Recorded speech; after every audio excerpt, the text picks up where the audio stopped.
Hey guys, tonight we begin with something very confusing. The pyramids. Those massive stone triangles in the desert that make everyone say, no way humans built that, which is honestly kind of rude to ancient Egypt.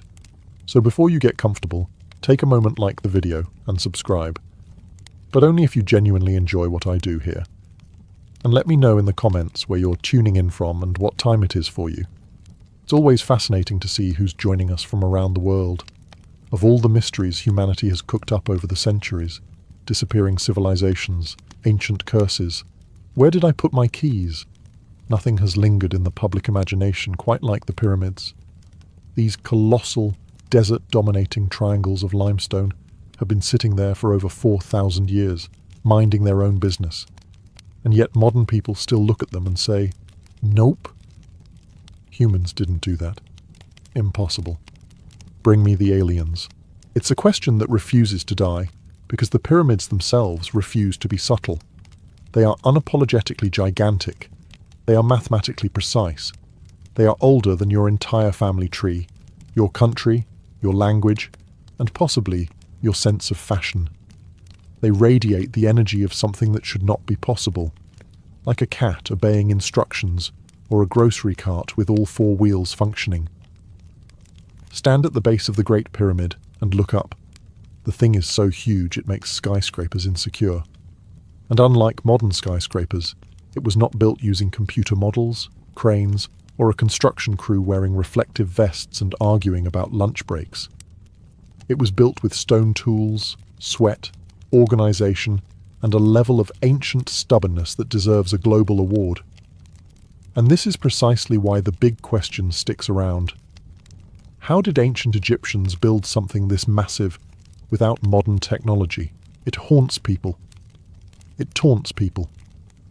It lurks in documentaries narrated by men with dramatic voices who refuse to speak at a normal volume. Every year, someone somewhere releases a new theory. Ramps, spirals, water flotation, giants, sound levitation, or the ever-popular explanation. Something forgotten civilization. Because apparently it is easier for some people to believe in an ancient, secret, hyper-advanced society that vanished without a trace than to accept that Egyptians were just good at their jobs. But here's the thing. The pyramids weren't miracles, and they weren't cosmic mysteries. They were engineering. Brilliant, organized, relentless engineering, powered by tens of thousands of skilled workers who probably just wanted their wages, their bread rations, and a day off that never came. The pyramids have become symbols of mystery, but to the people who built them, they were construction projects. Massive ones, yes. Difficult ones, definitely. But not magical. Just, boss wants a giant stone triangle, so we're making a giant stone triangle. So the real question is not whether humans built the pyramids. It's how ancient Egyptians pulled off one of the greatest engineering achievements in human history, one perfectly placed block at a time. Let's clear up the biggest historical misconception right away. The pyramids were not built by enslaved people being whipped under the desert sun by a villainous overseer who looked suspiciously like he belonged in a badly researched Hollywood movie. That version of history survives only because filmmakers love dramatic scenery and because someone, somewhere, once said, "This is close enough," and thousands of people just went along with it. The truth is far more surprising, and honestly, much more wholesome. The pyramids were built by paid Egyptian workers. Yes, paid. As in wages, food rations, housing, time off, medical care, and work crews with supervisors who actually wrote performance reports on pottery shards. It was less slavery and more massive national construction project, run by people who were both committed and slightly terrified of disappointing the pharaoh. These workers weren't random citizens dragged off the street. They were specialists, quarrymen, engineers, architects, toolmakers, bakers, brewers, rope makers, and yes, even professional stone haulers with thighs strong enough to crush a chariot. Many came from farming families. The Nile's flood season made farming impossible for part of the year, so instead of sitting at home complaining about the weather, like modern people, they joined rotating labour teams called gangs.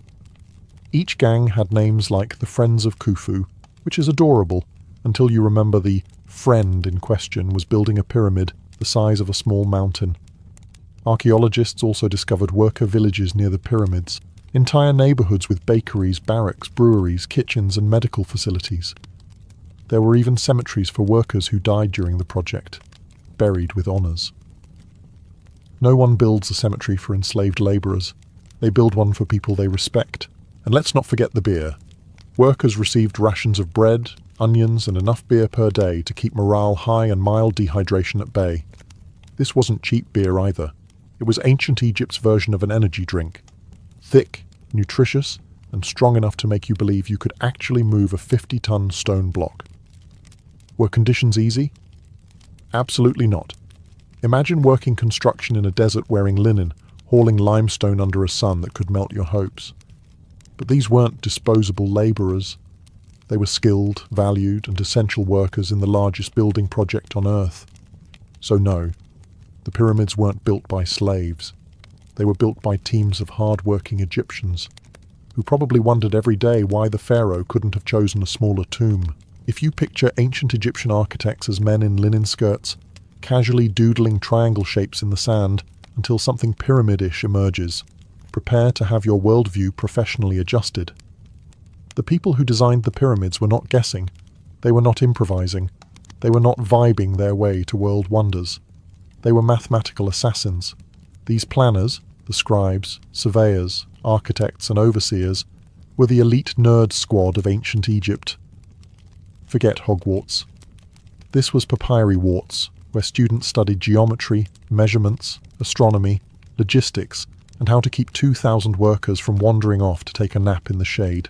The Egyptians did not use advanced calculators or pocket lasers. They used ropes, shadows, poles, and more geometry than your high school teacher ever hoped you'd remember. Their ropes had knots spaced at precise intervals to measure distances, angles, and lay out grids. Meanwhile, your rope at home is tangled, embarrassing, and probably being used as a clothesline. Aligning the Great Pyramid alone required an almost disrespectful level of precision. We're talking alignment to the cardinal directions so accurate that modern surveyors get nervous. Meanwhile, the Egyptians achieved this with nothing but stargazing and sheer confidence. They tracked the movement of circumpolar stars, determined true north through celestial observations, and then said, "Yes, this is fine," as if they hadn't just performed divine-level mathematics with a stick. The planners also solved the small issue of building something huge that wouldn't collapse. They used slope ratios, load distribution, internal chambers, relieving blocks, and the basic architectural principle of, if this falls down, the pharaoh will be extremely unhappy, so let's not do that. They also mapped out worker housing, water distribution, food supply, tool management, stone logistics, and ramp construction. Imagine designing a city, a supply chain, a monument, and a very large triangle all at once, then being told you must also finish it before the pharaoh finishes his reign and starts haunting you for being late. Even the placement of the pyramids was intentional. They built on bedrock for stability, near the Nile for transportation, and close to quarries to avoid dragging limestone from the opposite side of the planet. Every decision was calculated, deliberate, and deeply not aligned with the popular idea that they just stacked rocks. These were not random desert triangles. They were planned with brilliance, discipline, and just enough mathematical charisma to survive thousands of years. The pyramids aren't mysteries of construction. They're monuments to ancient Egypt's nerds. And those nerds were unstoppable. If you want to understand how the pyramids were built, you must begin where ancient Egyptian dreams went to die. The quarries. Because before a single block ever touched a ramp, before any engineer with suspiciously good geometry skills drew a single perfect angle, somebody had to cut tens of thousands of stones out of solid bedrock. And trust me, this was not the glamorous part of pyramid construction. This was the welcome to the Bronze Age, here is your hammer, go cry in the heat part. Most of the limestone for the Great Pyramid came from a quarry that was, inconveniently, right next to the pyramid site. This was considered lucky. which tells you everything you need to know about ancient construction standards. But even with that short distance, the real challenge was carving gigantic blocks out of rock, using none of the tools humans desperately want them to have. No iron saws, no power tools, no divine laser cutters from the star Sirius, just copper chisels, stone hammers, and the sheer determination of thousands of workers who were probably trying not to think too hard about the rest of their workday. Egyptian quarrying sounded simple in theory. Chisel lines, pound wedges, crack stone, remove block. Hope your supervisor doesn't say, actually, we need 50 more by noon. In reality, it was dusty, loud, sweaty, and involved so much sand that some workers probably still had grains in their socks when they reached the afterlife. Copper chisels dulled constantly, so blacksmiths were on standby like overworked pit crews at an ancient NASCAR event. The workers would return every hour with tools blunted by stone harder than their will to live. The blacksmith reheated, reshaped, hammered, handed it back, and watched the cycle repeat. The ancient economy ran on bread, beer, and an unreasonable faith in soft metal. For harder stones, like the granite used for the inner chambers, workers went to Aswan, miles upriver. This is where Egyptian patience reached deity level. They used dolerite pounders, which were basically dense, angry rocks, to crush granite into submission. Imagine beating a countertop with another countertop until one of them gives up. That was the job. Once cut, blocks had to be hauled out of the quarry along prepared tracks. Teams dragged them inch by inch, overseen by men with sticks and enthusiasm, but mostly sticks. The quarries weren't just the beginning of the pyramid, they were the crucible, the place where stone, sweat, and supreme stubbornness fused into the raw material of eternity. Moving multi-ton limestone blocks across the desert sounds like the kind of task that would require heavy machinery, an engineering degree, and at least 3 emotional support beverages. But ancient Egyptians managed it without cranes, trucks, hydraulics, forklifts, or the modern invention known as calling someone else to do it. Instead, they relied on what every great civilization secretly runs on: clever engineering, teamwork, and a staggering amount of stubbornness. Let's start with the basics. The blocks did not get rolled on giant wooden logs, contrary to every schoolbook illustration ever. Why? Because Egypt had about 7 trees total, all of which were busy being sacred, royal, or decorative. The idea of wasting precious wood on rolling stones the size of bedrooms was about as likely as Pharaoh issuing free dental care. So the Egyptians used sledges, giant wooden sleds onto which the stone blocks were loaded. Workers pulled them using thick ropes, forming long, coordinated teams. And by coordinated, I mean dozens of men shouting at each other while attempting to move something heavier than their collective hopes and dreams. But the trick wasn't the pulling, it was the sand. Dry sand is terrible for dragging heavy objects. Your sledge sinks, friction skyrockets, and suddenly everything is terrible and everyone wants to go home. So the Egyptians did something genius. They watered the sand. Yes, real science. When you sprinkle water onto loose sand, the grains clump together, reducing friction dramatically. Suddenly, the sledge glides across the surface like a smooth ancient cheat code. This wasn't speculation. It's depicted in actual paintings. One worker is always shown pouring water in front of the sledge, looking like he's doing the ancient equivalent of maintenance while everyone else does the pulling. For longer distances, they used river barges. Massive stone blocks were floated up or down the Nile on wooden boats so sturdy they might as well have signed sponsorship deals. Teams loaded stones at quarry docks, sailed them to nearby ramps, and unloaded them via controlled chaos. Then came the desert hauling that required rhythmic pulling, coordinated chanting, and enough rope tension to make a modern safety inspector spontaneously combust. At no point did Egyptians shrug and say, "This is too hard, let's quit." Instead, they refined the process over generations, turning stone transport into a national sport. Not for glory, not for fun, but because they had pyramids to build and absolutely no interest in disappointing a pharaoh who believed his afterlife depended on punctual construction. If you've ever climbed a stairmaster at the gym and thought, wow, this is torture, allow me to introduce you to the ancient Egyptians.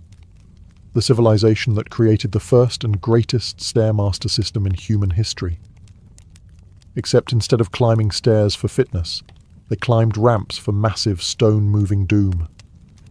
And instead of a fan blowing in their face, they had a foreman yelling, "Faster!" When people imagine pyramid construction, they picture ropes, sweat, maybe 100 men pulling a block.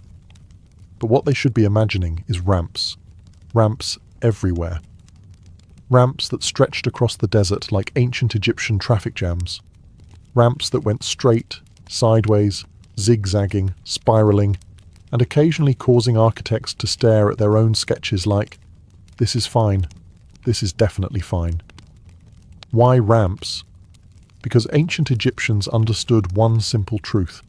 It's easier to drag a stone up a slope than float it into the sky using alien Wi-Fi. There were a few main ramp types, and each one was its own flavour of misery. The straight ramp, the original classic. A long, thick, brutally steep ramp made of mud brick, limestone chippings and crushed hopes. This ramp ran directly up one side of the pyramid. It worked well at the beginning, until the pyramid got taller and the ramp had to grow so long it could theoretically reach another city. Also, it blocked the face of the pyramid, which architects hated, a prehistoric version of, "You're ruining the aesthetic." The zigzag ramp. Like someone looked at the straight ramp, shrugged, and said, "What if the workers needed more steps?" This ramp snaked back and forth up the pyramid sides, turning the job of dragging stone into a cardio workout so intense it should have come with complementary electrolytes. The spiral ramp, for the architect who wanted the workers to suffer, but in a more creative way. This ramp wrapped around the pyramid as it rose, like a giant sandstone unicorn horn. Great for elevation, terrible for visibility. Block haulers constantly bumped into each other like confused mountain goats. And the real genius? They kept adjusting the ramps as the pyramid grew. Build higher, extend the ramp. Build higher, adjust again. Workers didn't just build the pyramid, they built the thing that allowed them to build the pyramid. It was construction inside construction. A nightmare inside a bigger nightmare. But here's the thing. The ramps worked. Efficient. Powerful. Simple. Brutal. And all without treadmills, lifting belts, or a single gym membership. If you picture the pyramid workforce as a chaotic mob of half-starved slaves collapsing in the sun while an overseer screams, "Faster!" Congratulations, you've watched too many Hollywood movies. Reality was far more impressive, and honestly, more entertaining. The pyramid workforce was organized chaos, emphasis on organized, with just a light drizzle of chaos for flavor. First, the workers weren't slaves. They were paid laborers, skilled craftsmen, seasonal workers, and farmers picking up side gigs during Nile flooding season. Think of it like ancient Egypt's version of construction workers, unionized farmers and part-time dads who got bored sitting at home. They even lived in designated workers' towns with bakeries, breweries, clinics and barracks. Yes, clinics. Because you cannot build a literal mountain of stone without someone smashing a finger every 14 minutes. These workers were divided into teams called gangs, each proudly naming themselves things like the Friends of Khufu or the Drunk but Determined Crew. Names that sound suspiciously like modern intramural sports teams. Every gang had its own hierarchy, supervisors, team leads, and scribes tracking who did what. Imagine someone spending 8 hours a day writing, Amenhotep moved 3 blocks, Kenru moved 2 blocks and then complained about his back. They had cooks preparing tens of thousands of loaves of bread per day, brewers making vats of beer, and butchers handling cattle so regularly that the butcher's area looked like a Bronze Age supermarket without refrigeration. Beer, by the way, was part of the workers' daily ration, hydration plus morale. The ancient Egyptians basically invented the concept of drink on the job. Workers came in different tiers. You had skilled stonecutters, the elite specialists, haulers, the muscle who dragged blocks with ropes, riggers, who coordinated lifts and pulls, water carriers, whose job was hydrating literally everyone and smoothing sand for sledges, and finally, the supervisors, whose job was pointing dramatically and saying, "Lift it! No! Higher!" Despite the scale, the system functioned astonishingly well. Workers rotated shifts, teams competed for efficiency, injuries were treated.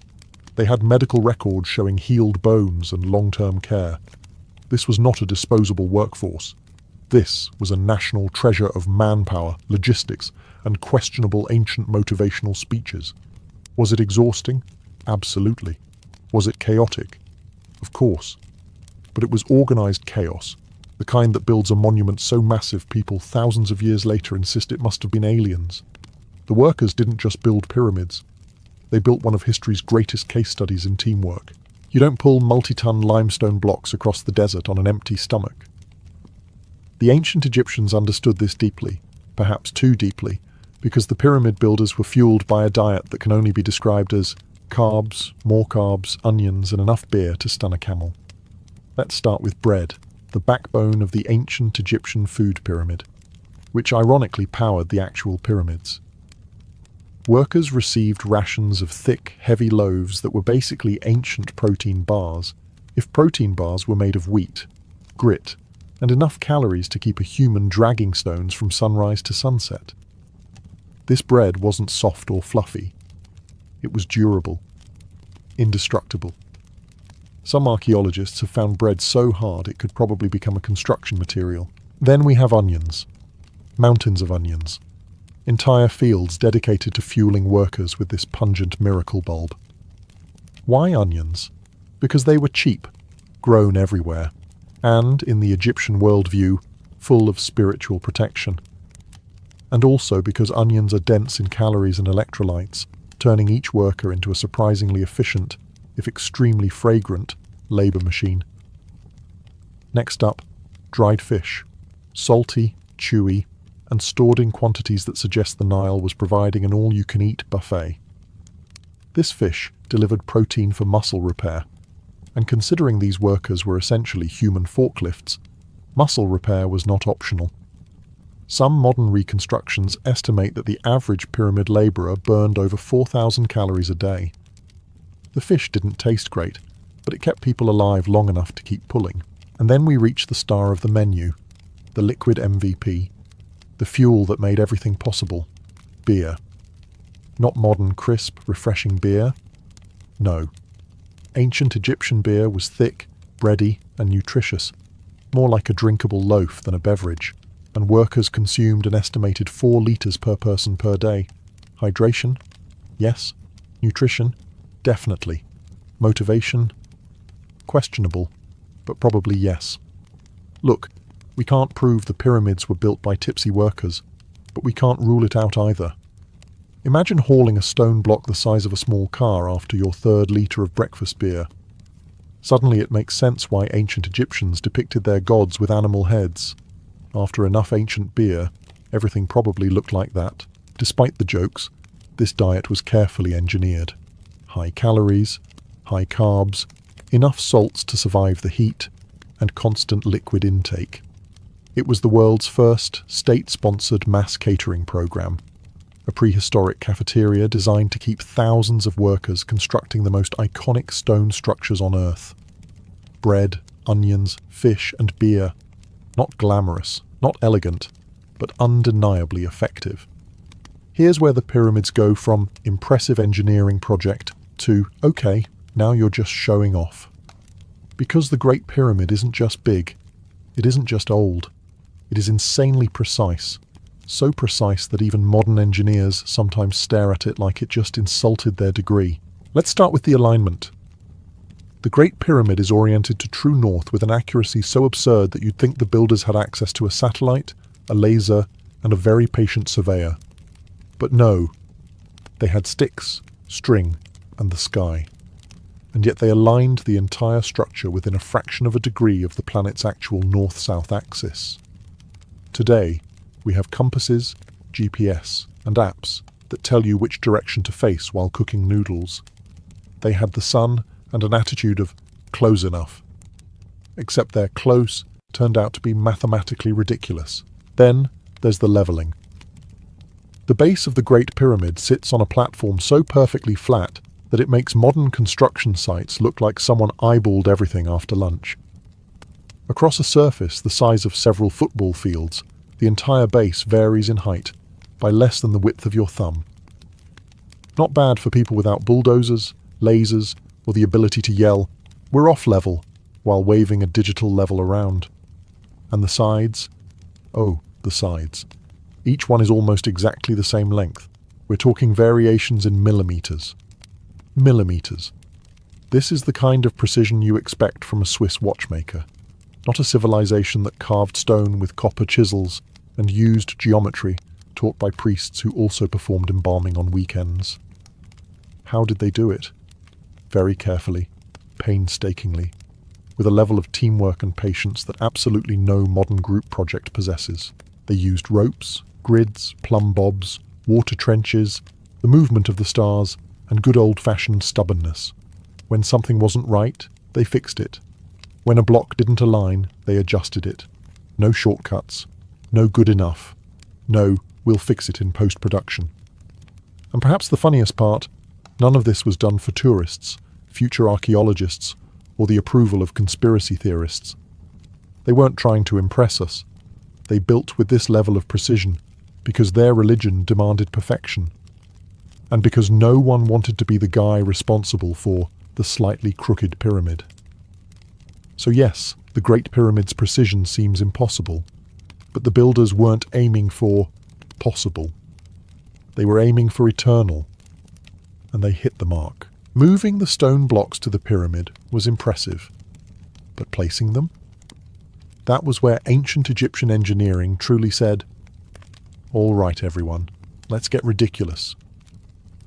Once the stones arrived at the construction site, scraped across desert sledges, dragged by teams of workers, occasionally yelled at by supervisors who took their job way too seriously, the next challenge began. Lifting multi-ton blocks up an ever-growing staircase of limestone. And remember, no pulleys, no cranes, no forklifts driven by a guy named Dave. Just levers, teamwork, and a level of determination fueled largely by beer and spite. The first tool in their arsenal, the lever. A simple wooden beam wedged under the edge of a block and pulled downward to lift it upward. The same principle used today for opening stubborn jars, flipping tables dramatically, or removing something you regret from under the fridge. Workers wedged the lever under the stone, lifted it a few centimeters, slid small stones underneath, then repeated the process. Lift, wedge, the ancient equivalent of someone tapping snooze repeatedly, except much heavier and without the promise of sleep. Next came the sledges, used not only for horizontal dragging, but also for short, controlled vertical adjustments.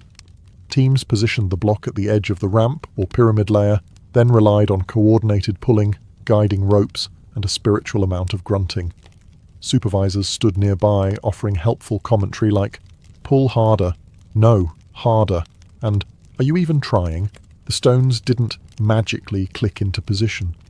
They were coaxed like stubborn cats. Each block was adjusted with smaller stones acting as temporary supports, nudged gently with wooden mallets, and aligned with string grids stretched across the entire pyramid structure. And by string grids, we mean one worker holding a rope and squinting intensely while insisting he was perfectly straight. The most astonishing part? These blocks fit together with such tight precision that not even a knife blade can slip between them today. That means every time a block was slightly crooked, a team of exhausted workers had to adjust it, again and again, until the overseer said, "Yes, that'll do," or gave up pretending he could tell the difference.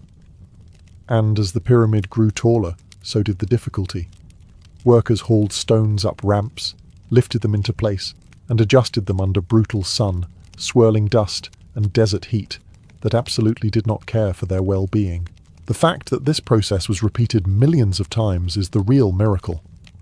Not aliens, not lost super technology, Just pure human strength, geometry, and the unwavering ancient Egyptian commitment to saying, higher. If the outside of the pyramids is impressive, the inside is where ancient Egyptian architects basically leaned over to the future and whispered, good luck figuring this out. Because while most people imagine pyramids as giant stone triangles with nothing going on inside, the truth is the opposite. They are stuffed with corridors, chambers, shafts, hidden passageways, and architectural decisions that scream, we're geniuses, but also slightly dramatic. Let's start with the King's Chamber, a room built entirely out of massive granite blocks quarried from Aswan, sitting more than 500 miles away. Each granite beam weighs between 50 and 80 tons, which is roughly the size of a small whale or a large argument. And somehow, Egyptians hauled them across the country, up ramps, and into the center of the pyramid without cranes, forklifts, or a group chat labeled Granite Squad. How did they do it? With ramps, platforms, and an attitude of relentless optimism. They likely created angled ramps that spiraled or zigzagged upward inside the structure. These ramps allowed workers to drag the beams horizontally rather than lifting them vertically, which is good, because lifting an 80-ton block straight up is the kind of thing that makes engineers lie down and rethink their life choices. Once inside the chamber area, the real magic happened. Using levers, rollers, sledges, and a whole lot of shouting, teams maneuvered each granite block into place with millimeter-level precision. No hydraulics, no steel. Just physics, determination, and the ancient Egyptian version of co-worker pressure. But the crowning achievement, the thing that makes modern engineers mutter, okay, that's actually insane, is the system of relieving chambers above the King's Chamber. These stacked rooms, separated by massive stone beams, redistributed the weight of the pyramid so the chamber wouldn't collapse under the millions of tons of stone above it. It's basically an ancient shock absorber system, or the world's first "this building shall not crush the pharaoh" insurance policy. The brilliance is that the Egyptians didn't just build a chamber, they built a chamber with layers of architectural armor. Each relieving chamber absorbed stress, diverted pressure, and kept the ceiling from doing the one thing a ceiling should never do: fall. So yes, ancient Egyptians mastered structural load distribution long before anyone walked into an engineering lecture and heard the phrase compressive stress. These people didn't just build monuments, they built puzzles that modern experts still argue about. And the best part, they made it look easy. If you imagine pyramid builders living in tents, chewing on sand, and collapsing in the desert while someone with eyeliner shouts orders, please toss that image directly into the Nile. The actual daily life around the Giza construction area looked more like a bustling industrial town. Ancient, dusty, slightly chaotic, but surprisingly well managed. Workers didn't live in the middle of nowhere. They lived in a purpose-built workers' village, complete with straight streets, bakeries, breweries, kitchens, barracks, storage houses, and even neighborhoods. It was the Bronze Age version of a company town, just with more sun and fewer vacation days. The bakeries alone were producing bread on an industrial scale. We're talking mountains of dough. Archaeologists found massive communal ovens so blackened from use, they looked like they'd been personally scorched by Ra himself. And the bread wasn't the dainty artisan loaf you see on Instagram. This was dense, brick-like, calorie bomb bread designed to fuel a human engine dragging multi-ton stones uphill. And the beer? Let's just say, OSHA would have had concerns. Workers drank around 4 litres of beer per day, which is absolutely a health hazard in the modern world, but was considered hydration with benefits in ancient Egypt. The beer was thick, nutritious, and mildly alcoholic, the perfect combination for a civilization that built wonders and probably had incredible tolerance. The workers' village also had butcheries, where cattle, sheep, and goats were processed to feed the massive workforce. Ancient Egyptians weren't starving on the job. They were eating meat, onions, fish, bread, and enough carbs to power the entire Philadelphia Eagles offensive line. And then there's the medical care. Yes, real medical care. Archaeologists found skeletons with bone fractures that healed perfectly straight, which means someone at the site was basically acting as an ancient orthopedic surgeon. People with broken legs and arms weren't thrown aside. They were treated, rested, and returned to work once healed, which is more than certain modern employers can claim. The village wasn't just efficient, it was social. Workers ate together, slept in shared quarters, joked, argued, exchanged gossip, and almost certainly complained about supervisors, just like every work site in human history. The walls even have graffiti, workers carving team names like the Friends of Khufu, which sounds less like a labour crew and more like an ancient bowling league. Daily life wasn't glamorous, but it wasn't miserable either. It was organised, structured, human, and it powered the greatest construction project the world has ever seen. If you came here expecting ancient Egyptians to whip out laser cutters, diamond saws, or some mysterious alien toolkit shaped like a glowing USB stick, I regret to inform you, their tools were hilariously simple. So simple, in fact, that if you handed them to a modern construction worker, he would stare at you, stare at the tool, and then file an HR complaint. But here's the twist. The Egyptians didn't need advanced technology. Their brilliance came not from what they used, but how they used it. Their toolkit included copper chisels, wooden mallets, stone pounders, wooden sledges, and dolerite balls, which, in case you're not familiar with ancient geology, are basically fist-sized cannonballs made of a rock tougher than a bad-tempered camel. These dolerite pounders were used to bash limestone blocks into shape. Not carve, not shave, bash. Full force, day after day, until the stone surrendered out of sheer exhaustion. Copper chisels were softer than the stone they were hitting, meaning they had to be constantly resharpened. Imagine being a pyramid worker, chiseling for 10 minutes, and then walking all the way back to the blacksmith like, "Hey, yeah? It's dull again."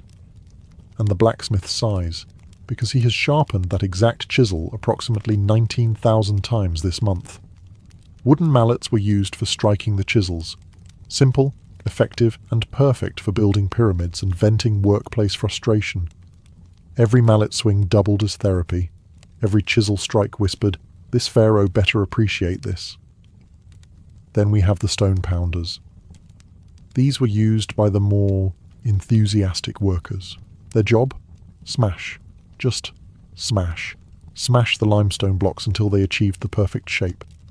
Archaeologists have found piles of shattered dolerite balls, meaning some workers really went for it. The ancient equivalent of someone hitting the gym and deciding every day is arm day. But the true genius wasn't the tool itself. It was the method. Egyptians used grids, red ochre guidelines, plumb lines made from string, and levels based on water trenches. With nothing but simple geometry, good eyesight, and a terrifying amount of patience, they achieved accuracy today's contractors would blame on the machine doing most of the work. Their tools were humble. Their techniques were elegant. Their craftsmanship was legendary. They didn't need alien tech. They had skill, discipline, and the collective determination to complete the pharaoh's enormous cosmic flex. At some point in this story, a very reasonable question pops into the mind. Why? Why build something this big? Why drag millions of stone blocks across blistering desert heat? Why pour decades of national effort into a triangular mountain that does not, in fact, have a gift shop? Well, ancient Egypt had several answers, and depending on which one you focus on, the pyramids start to look either spiritual, political, or like the world's earliest recorded case of "my dynasty is bigger than your dynasty." First, religion. The ancient Egyptian afterlife was not a casual concept. It was a full-time, high-budget production, and the pharaoh was the star of the show. The pyramid wasn't just a tomb, it was a resurrection machine, a giant stone launch pad meant to shoot the king's soul upward toward the heavens, or at least give it a slope to climb. The shape itself symbolized the rays of the sun, guiding the pharaoh's spirit to join the gods. Think of it as spiritual infrastructure. Second, politics. You must remember, pharaohs were not elected officials. They were absolute rulers with unlimited ambition and a sincere fear of being forgotten. A pyramid was not just a building, it was a message. It said, "My kingship is eternal. My power is unmatched. Please stop plotting against me. I literally built a mountain. Constructing a pyramid announced to rival elites, citizens, and neighboring states that the pharaoh had total control over labor, resources, logistics, and geology. It was the ancient equivalent of a political billboard, except instead of being 20 feet tall, it was 480 feet tall and visible from orbit. Third, legacy and flexing. Let's be honest, pharaohs liked showing off. If you ruled a superpower with divine status and a god complex, wouldn't you commission something absurdly large? The Great Pyramid wasn't just a tomb, it was a statement piece. A monument that said, "Look on my works, ye mighty," and maybe bring a measuring tape, because these dimensions are insane. Building colossal pyramids also unified the nation. Workers were fed, housed, paid, and cared for. Farmers had employment during the Nile flood season. Industries boomed to supply the construction. The Pyramid Project wasn't just a tomb. It was a national economic stimulus package disguised as a giant stone triangle. In short, pyramids were religion, politics, legacy, engineering, and the ultimate desert flex. And somehow, thousands of years later, the message still stands, literally. In medieval Europe, the open road was less a pathway between towns and more a hunting ground where danger followed every step. Travellers feared the shadowed woods not because of wild animals, though wolves and boars existed, but because of something far worse, men who behaved exactly like predators. Highwaymen earned the chilling nickname "Wolves of the Road" for a reason. They operated with patience, strategy, and a ruthless understanding of human fear. Every pilgrim bound for a holy shrine, every merchant hauling goods, every messenger carrying sealed letters, knew that beyond the city walls, law and civilization grew thin. And where the law thinned, the hunters waited. Medieval authorities simply couldn't control the territory. Patrols were scarce, roads were poorly maintained, and forests were thick enough to swallow entire gangs. Bandits knew the landscape better than soldiers. They mapped ambush points, narrow crossings where a wagon couldn't turn, sharp bends where a rider's sight disappeared, bridges where the sound of hooves covered the rustling of blades, and old Roman roads cracked with overgrowth. Travellers might walk for hours without encountering another soul, except the one who wanted their purse. What separated these highwaymen from ordinary thieves wasn't just their violence, but their organization. Some operated alone, but the most feared groups worked in coordinated packs, communicating with whistles or bird calls. Scouts perched in tree branches, watching dust clouds rise from approaching caravans. Others disguised themselves as friendly wanderers, blending among pilgrims just long enough to identify who carried money, relics, silk, spices, or letters worth ransoming. When the strike came, it was fast and decisive. A fallen tree blocked the path. A rope snapped tight around a horse's legs. A dagger pressed into a throat. The message was always the same: comply or die unseen. Even nobles weren't safe. Many lords travelled with guards, but bandits had spies in taverns who listened for gossip about wealthy caravans leaving at dawn. Some gangs even had informants inside monasteries and markets who traded information for a cut of the loot. If a noble carried coin or fine fabrics, the highwayman would know before the noble even saddled his horse. In this world, fear ruled the roads, and the wolves of the road thrived because they understood one fundamental truth. In medieval Europe, the journey itself was often more dangerous than the destination. If medieval travellers feared anything more than the highwaymen themselves, it was the terrain that helped them. Europe's geography was an accomplice to banditry. Dense forests, mountain passes, marshlands, and abandoned Roman roads created natural choke points where a traveller's fate could be sealed in seconds. And the bandits knew every inch of it. They weren't simply robbers. They were masters of terrain warfare. Forests were the worst of all.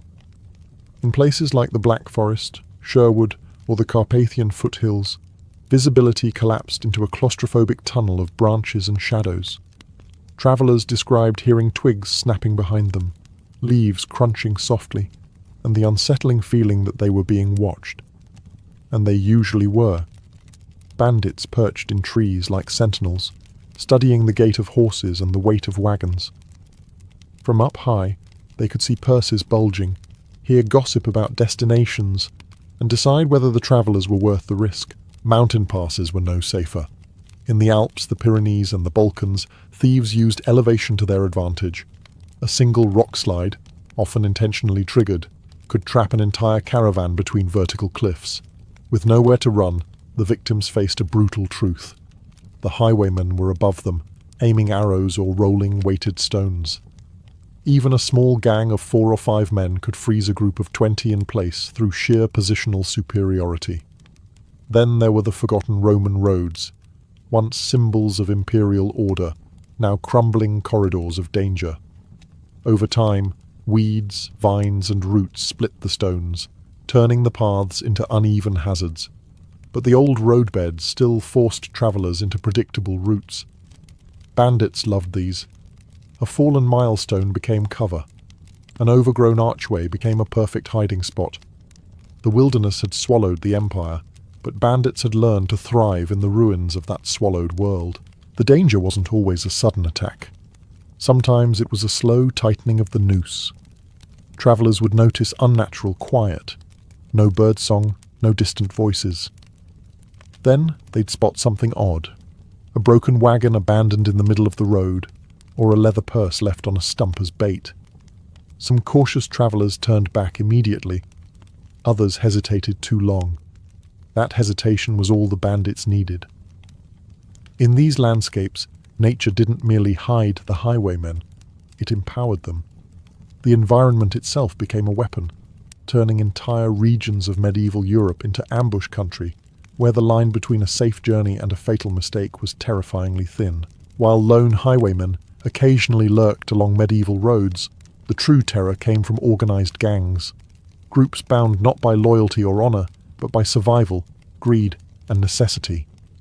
These were brotherhoods formed in the shadows, where each member understood one rule above all: trust no one, except the man whose blade protects your back.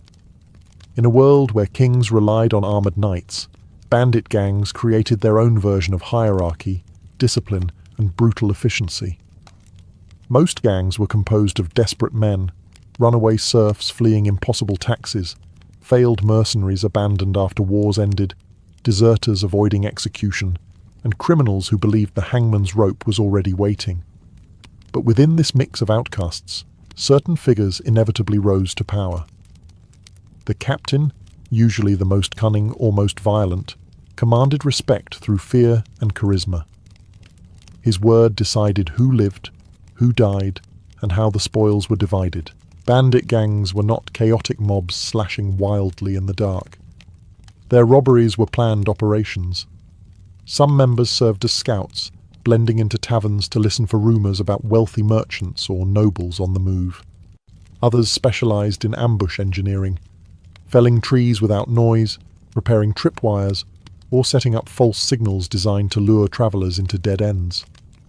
A few acted as negotiators during robberies, delivering threats with unnerving calm, while the rest held weapons at the victim's throat.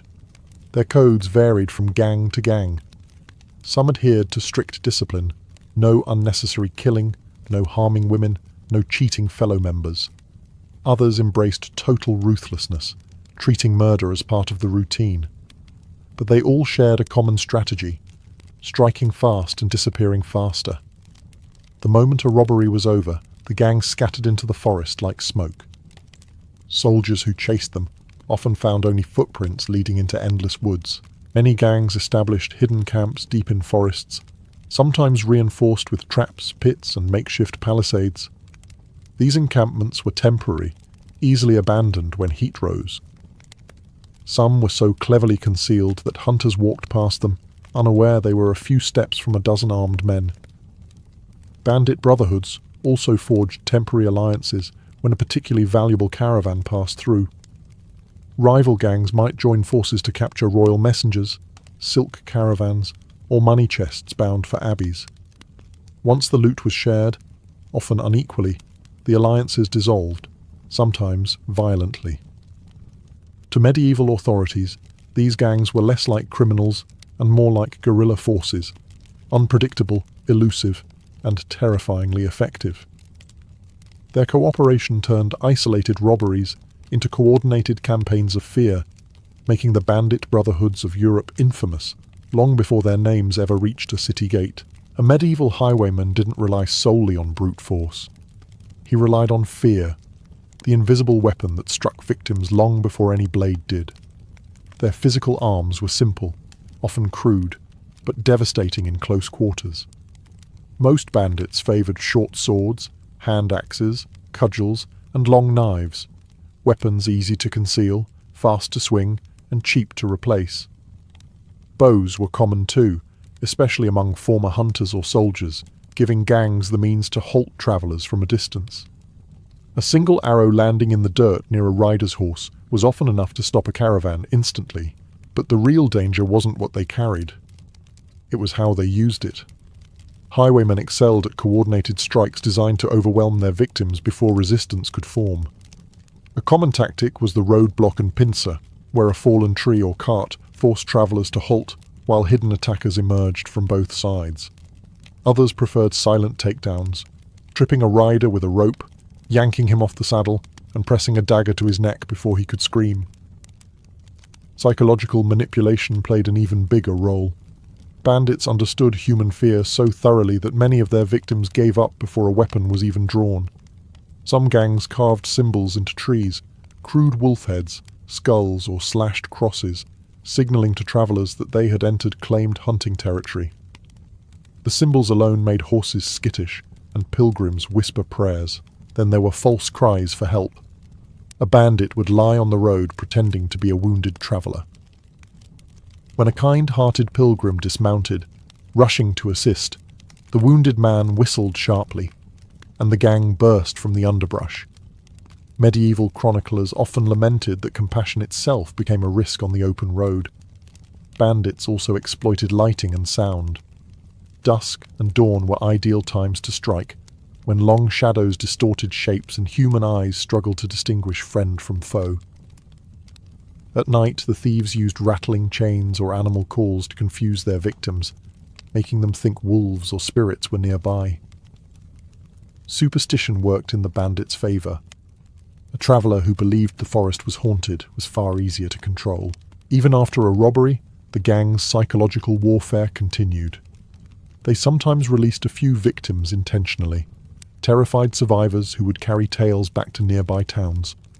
Those tales, often exaggerated in panic, served the bandits' purpose. They planted fear on the road long before the bandits themselves arrived. For the highwaymen, mastering fear was as essential as mastering steel. Their weapons wounded, but their tactics conquered. On medieval roads, danger didn't discriminate, but it certainly had preferences. Some travellers were irresistible targets, walking treasure chests wrapped in cloaks and prayers. Others were simply unlucky souls who crossed a bandit's path at the wrong moment. Each class of traveller faced its own particular nightmare. Pilgrims were the easiest prey. They travelled long distances, often on foot, carrying donations, relics, or coins for inns and shrines. Their simple clothing revealed little protection, and their devotion made them predictable. Pilgrims tended to follow established holy routes, and highwaymen mapped those routes with predatory precision. Bandits knew exactly where pilgrims would rest, where they would gather, and at which crossroads they would naturally slow down to pray. Some gangs even disguised themselves as fellow pilgrims, walking alongside their victims for hours before revealing their blades. Merchants faced a different terror. To a bandit, a merchant wagon was a rolling vault. Bales of cloth, barrels of salted fish, sacks of spices, wine, beeswax, leather goods, everything had resale value. Even the animals pulling the carts could be stolen and sold. Merchants often hired guards, but guards could be bribed, outnumbered, or ambushed. Worse, people in marketplaces leaked information carelessly. A single overheard boast about valuable wares headed north could doom an entire caravan. Once marked, merchants became hunted prey long before their wheels ever touched the forest roads. Nobles, despite their wealth, faced a uniquely humiliating danger. A noble caught by highwaymen risked ransom, mockery, and sometimes death. Bandits recognized aristocratic fabrics, jewelry, and signet rings instantly. Some gangs made a sport of stripping nobles of their finery and forcing them to walk home barefoot, their dignity shattered. Others preferred ransom, knowing a baron's family would pay handsomely to retrieve him. But if resistance was shown, or the noble was known for cruelty toward peasants, the bandits' vengeance could be brutal. Yet the most tragic cases were ordinary peasants and travellers who had nothing. Bandits rarely believed a poor man was truly poor. A small pouch of grain or a cheap wooden rosary became hidden treasure in their eyes. Many peasants were robbed of the little they had, a loaf of bread, a wool cloak, even their boots. For them, the robbery wasn't merely frightening, it was life-threatening. Losing supplies meant hunger, freezing nights, or an impossible journey home. On the medieval road, victims didn't just lose money.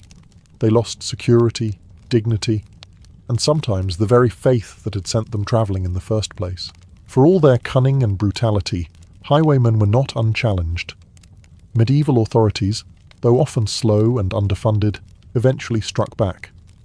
Their response wasn't a single unified system. It was a patchwork of sheriffs, town militias, mounted patrols, and, in desperate times, hired mercenaries who hunted bandits for coin. Each force brought its own methods, limitations, and flaws. Sheriffs and bailiffs were usually the first line of defence. Their responsibility extended beyond towns into the surrounding countryside, but their power stretched thin. A sheriff could issue warrants, raise a posse, or follow a trail of tracks into the woods. But most lacked the manpower to chase organised gangs across miles of wilderness. Many sheriffs were older men, more experienced in tax collection than combat. Still, they understood the political pressure. Travellers demanded safer roads, merchants threatened to avoid certain regions, and nobles complained loudly when ransomed. So the sheriff rode out, knowing full well the bandits he sought might outnumber his men 3-1. Town and village militias added muscle when danger grew too bold. These were not professional soldiers, but blacksmiths, farmers, carpenters and apprentices armed with spears or wood axes. When caravans went missing or a gang terrorized a popular route, the local lord summoned his people to clean the roads. The results varied. Sometimes the militia caught the thieves off guard, overwhelming them with sheer numbers. Other times the bandits melted into the forest before the militia even arrived. The villagers returned home tired, frustrated, and often mocked for failing to stop ghosts. Then there were the mercenary hunters, the most dangerous enemy bandits could face. Kings, wealthy merchants, and powerful abbeys hired these men during periods of extreme banditry. Many were hardened veterans from recent wars, comfortable in chainmail and skilled with bow and blade. Unlike sheriffs, they weren't bound by legal niceties. Their orders were simple: track the gang, corner them, and make an example. Some mercenaries returned to towns with severed bandit heads on their saddles to collect payment. Their presence terrified highwaymen, forcing many gangs to scatter, relocate, or turn against one another in paranoia. But despite these efforts, the authorities always faced one crippling disadvantage. The bandits chose when and where to fight. Forests, valleys, and abandoned ruins favoured ambushes, not uniformed patrols. And corruption complicated everything. Some sheriffs accepted bribes, some nobles secretly employed bandits, and some mercenaries became bandits themselves after their contracts ended. The battle for the roads was never won permanently. Every time authorities pushed back, the bandits retreated, regrouped, and returned, proving that in medieval Europe, order and law were always temporary visitors. When medieval authorities finally caught a highwayman, justice did not arrive quietly.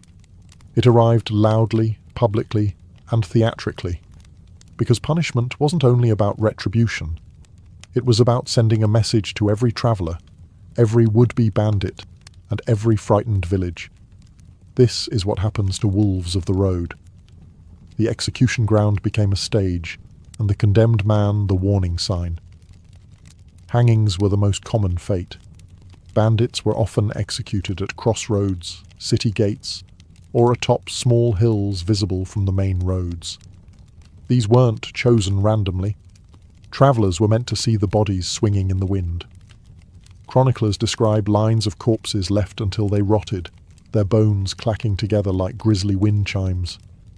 It was crude psychological warfare aimed at discouraging future criminals, but to some hardened bandits, a hanging corpse simply proved the risk of the profession, not a deterrent. Gibbets made the spectacle even more terrifying. A gibbet was an iron cage where a bandit's dead, or sometimes barely living body, was placed and left to decay. Crows circled above, feeding on the remains, while people whispered the thief's story to one another. A gibbet could remain for years, rusting beside a road, reminding generations of travellers of crimes long extinguished. Children grew up staring at the cage, told that the road wolves ended their lives inside it. For especially violent gangs, authorities reserved harsher punishments. Dismemberment, branding, or breaking on the wheel were used to communicate that this particular criminal had done more than steal. He had violated order so severely that his death needed to be memorable. Branding a surviving bandit's cheek or forehead marked him permanently, ensuring no village or tavern would ever welcome him again. These branded men often returned to the forests, joining new gangs out of necessity, feeding the very cycle authorities tried to stop. Yet justice wasn't always pure. False accusations were common. A traveller found with a dagger and a purse of coins could be mistaken for a robber, especially if no one spoke for him. Some lords executed peasants merely to prove they were enforcing the law, and corruption ran deep. A wealthy bandit could bribe his way to freedom, while a desperate beggar might hang for stealing a loaf. Despite the brutality, medieval justice never fully conquered road crime. For every body suspended at a crossroads, 2 more outlaws seemed to take up the fallen man's path. Public punishment created fear, but it also forged legends, turning common criminals into grim folk heroes, whispered about long after their bones were dust. Not every highwayman vanished into an unmarked grave or rotted in a gibbet. Some escaped the ropes of justice not by cunning or steel alone, but through transformation, from criminal to legend. Medieval Europe loved stories, and the darker the figure, the brighter his myth became. Across villages and taverns, ballads turned thieves into rebels, murderers into avengers, and road wolves into folk heroes whose deeds were exaggerated with every retelling. Robin Hood is the most famous example, though his true origin is buried in fragments of outlaw ballads and medieval court records. Whether he was a single man or a collection of tales tied together, his legend thrived because it offered something the common people craved: a hero who robbed the rich, mocked corrupt sheriffs, and protected the weak. In an age where authority was often cruel and justice was unequal, people wanted to believe such a man existed. And so they did. But Robin Hood was far from alone. In Germany, the Schwarzer Hans stories told of a highwayman who targeted cruel lords and spared poor travellers. In France, ballads celebrated Guillaume le Loup, the wolf of the Ardennes, said to move through forests with supernatural silence.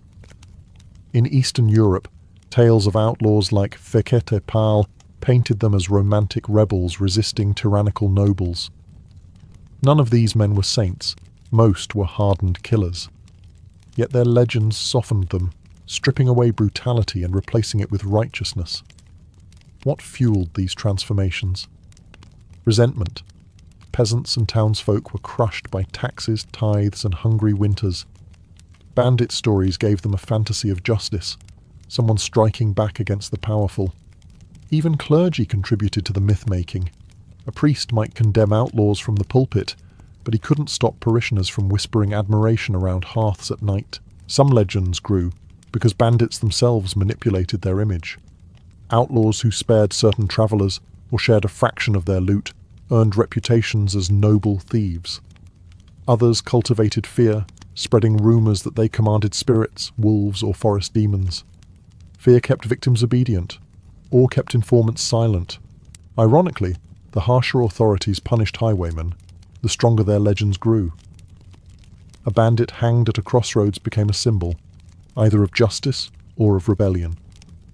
Stories embellished his final moments. How bravely he stood, how boldly he cursed a corrupt sheriff, how he smiled as the noose tightened. In the medieval imagination, the outlaw lived twice, once as a man and forever as a myth, reminding the people that even in an age of kings, the forests still belonged to the wolves. By the late Middle Ages, kings built stronger governments, roads improved, and patrols became more organized. Yet even as Europe marched slowly towards stability, one truth remained unchanged. The wolves of the road never fully disappeared. They simply evolved, adapted, or retreated into new corners of society. Banditry wasn't just a criminal profession. It was a symptom of a world where poverty, war, corruption, and isolation constantly collided. Consider the root of the problem. Medieval life was fragile. A failed harvest, a brutal lord, unpaid soldiers after a war. Any disaster could turn ordinary men into outlaws. A ploughman who couldn't feed his family had two bleak choices: starve or steal. A veteran dismissed without pay after a campaign might find himself wandering with nothing but his sword. Men like these didn't become bandits out of ambition. They became bandits out of necessity. And necessity is difficult to outlaw. Even when authorities built better roads or outlawed taverns that harboured thieves, bandits adapted. They shifted routes, changed tactics, and learned to strike at night or in smaller groups. Many blended into the societies around them, taking up work as porters, labourers, or guards by day, while quietly coordinating robberies by night. The boundary between criminal and civilian was thin, and authorities often learned this too late. The very landscape sustained the problem. Europe was vast. Dense forests, abandoned ruins, sweeping plains, and endless mountain passes created natural sanctuaries where law struggled to reach. A sheriff might clear one valley of thieves, only for the same gang to reappear 15 miles away, unharmed and emboldened. No matter how many were hanged, beaten, or hunted down by mercenaries, the roads always produced more. There was also the economic truth. Banditry paid well. A single successful robbery could earn more than a month's honest work. Capturing a noble might bring in a ransom worth a year's wages. The temptation was immense, especially for men who believed their lives would never improve. And ironically, the legends didn't help. Ballads about noble thieves, stories of clever outlaws outwitting greedy lords, these tales romanticized the life, attracting new recruits who believed they too could become local heroes rather than corpses swinging at a crossroads. So the wolves endured. Maybe fewer, maybe quieter, but still present in the shadows, reminding everyone that even as Europe changed, the fear of the road remained. In every dark forest, in every narrow pass, the traveller's old question survived the centuries. Who waits for me beyond the bend? Marco Polo's journey began not as a heroic quest, nor as a spiritual pilgrimage, but as something far more practical, the business trip of a lifetime. In the 13th century, merchants were the only Europeans who routinely stepped beyond familiar borders, navigating continents with little more than instinct, coin, and courage. Marco grew up in Venice, a city buzzing with sailors, spices, silk, foreign accents, and whispered tales of kingdoms beyond imagination. Yet even in such a crossroads of cultures, nothing could prepare him for what he would encounter once he left the comfort of the Adriatic.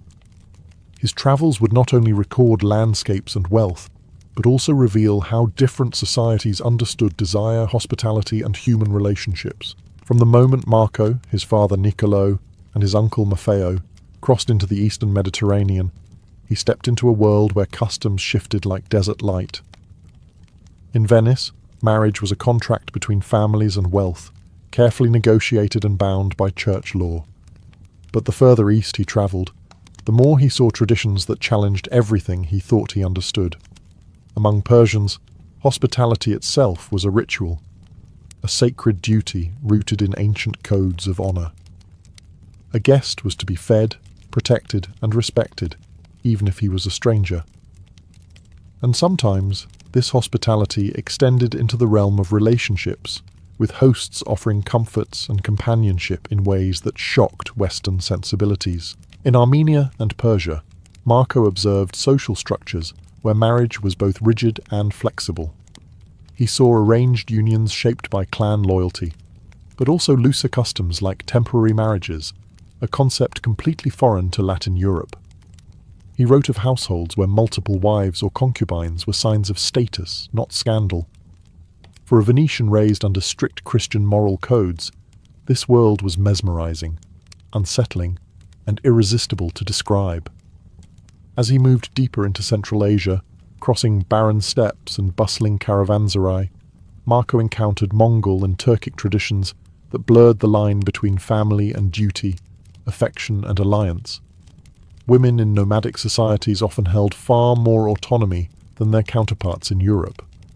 They managed herds, negotiated exchanges, and participated openly in social life. These roles shaped relationships in ways Venice would find unthinkable. For Marco, the journey across Persia was the first awakening, the realization that love, marriage, and desire were not universal concepts, but cultural expressions. And as he pushed farther toward the court of the Great Khan, he sensed that the most astonishing revelations still lay ahead. By the time Marco Polo crossed into Persia, he realized he had entered a world where hospitality was not a polite courtesy. It was a cultural performance, a sacred obligation, and sometimes a dangerous temptation.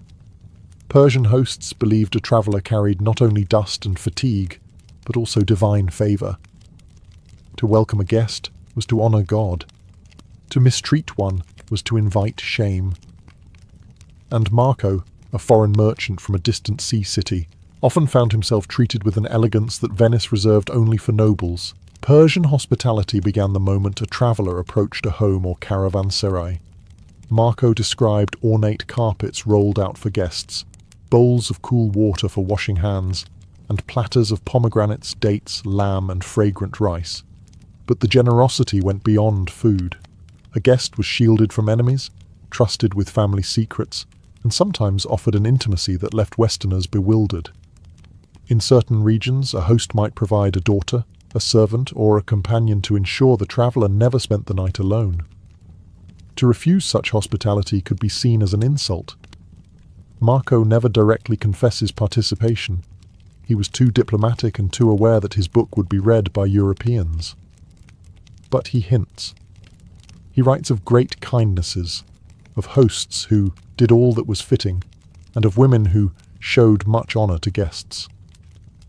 Readers in Venice could interpret these lines however they wished. Those familiar with Eastern customs understood perfectly. Marriage in Persia added another layer of complexity. Families arranged unions with meticulous care, negotiating dowries, property, and clan alliances. Yet, paradoxically, temporary marriages existed alongside permanent ones.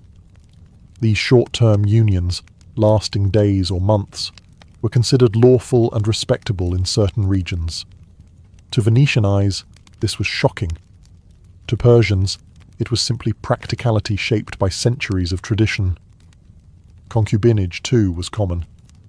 Wealthy men kept concubines not merely for pleasure, but to expand their households, secure heirs, and strengthen alliances.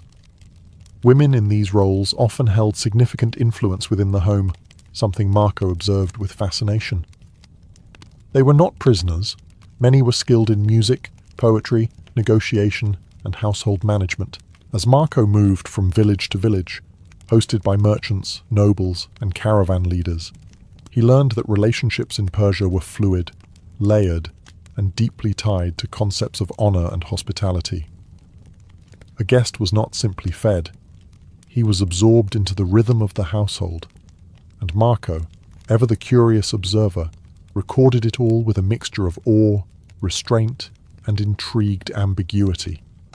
Persia showed him that hospitality could be sensual, political, and profoundly human, and it prepared him for the even stranger customs that awaited along the Silk Road. For Marco Polo, Persia was only the beginning. As he and his family moved deeper along the Silk Road, the world around him transformed into a living artery. Caravans stretching for miles, camels groaning beneath mountain winds, and travellers from every culture sharing food, gossip, and desire under the same roof. This roof was the caravanserai, the great crossroads of Asia, where relationships were forged not through bloodlines, but through shared danger and survival. A caravanserai wasn't just an inn, it was a universe. Travellers from China, India, Arabia, Armenia, and Central Asia slept side by side in vast stone courtyards built like fortresses. Marco described them as large enclosures with strong gates, and those gates mattered. Once they closed at dusk, no one entered, no one left. Inside, the night became a swirl of humanity, merchants bargaining late into the dark, cooks roasting meat over open fires, musicians plucking foreign instruments, and storytellers spinning tales of deserts, demons, storms, and silk. Relationships here were shaped by necessity. The road was too dangerous to travel alone, so temporary brotherhoods formed.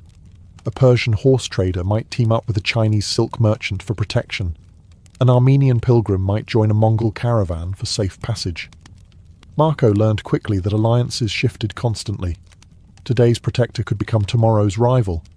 Yet each night, these alliances were reinforced through rituals, sharing bread, exchanging news, and engaging in the subtle dance of trust.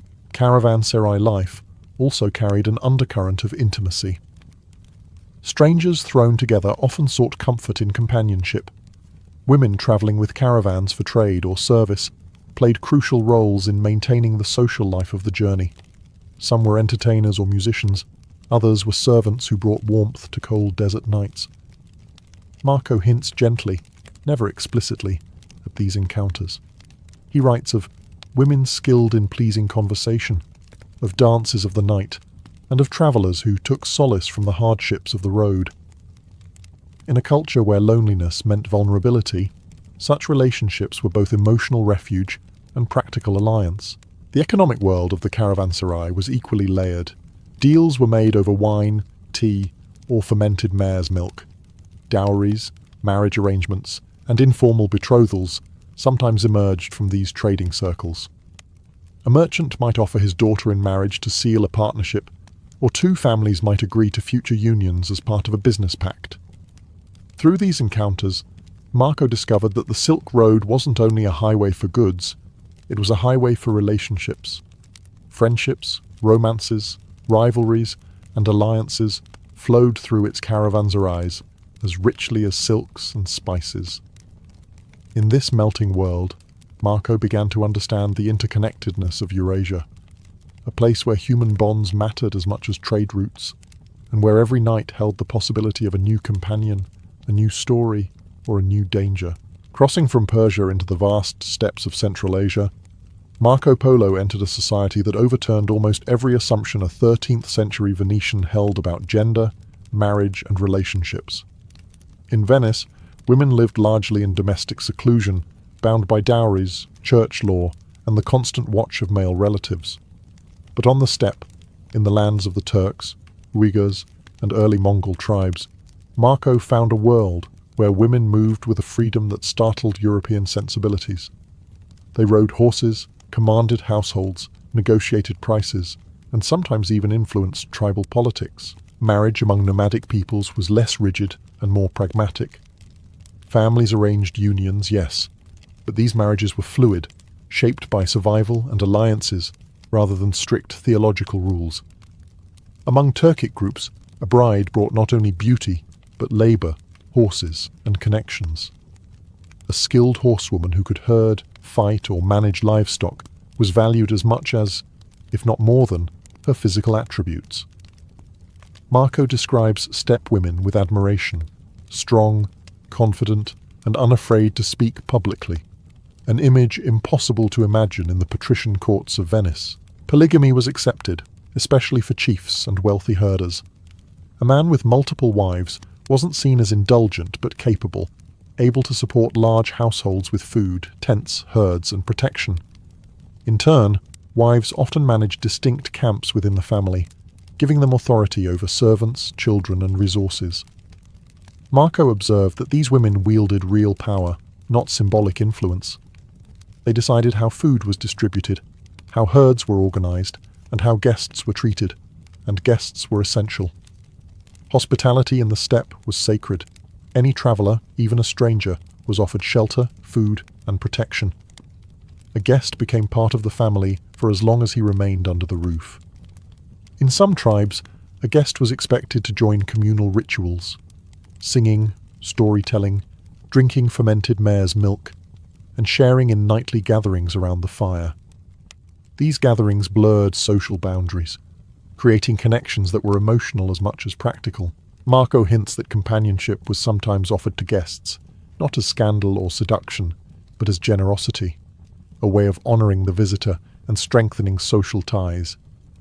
Where Venice saw the body as bound by religious rules, the steppe saw it as part of life's natural rhythms. For Marco, Central Asia felt like a world where relationships were honest, direct, and intertwined with survival. Here, marriage wasn't a cage but a partnership. Women were not hidden but visible, and hospitality carried a sensual undertone that foreshadowed the even greater sophistication of the Mongol imperial courts he was about to enter. When Marco Polo finally entered Mongol-controlled territory, he found himself stepping into a political world where relationships were not merely personal choices, they were instruments of governance.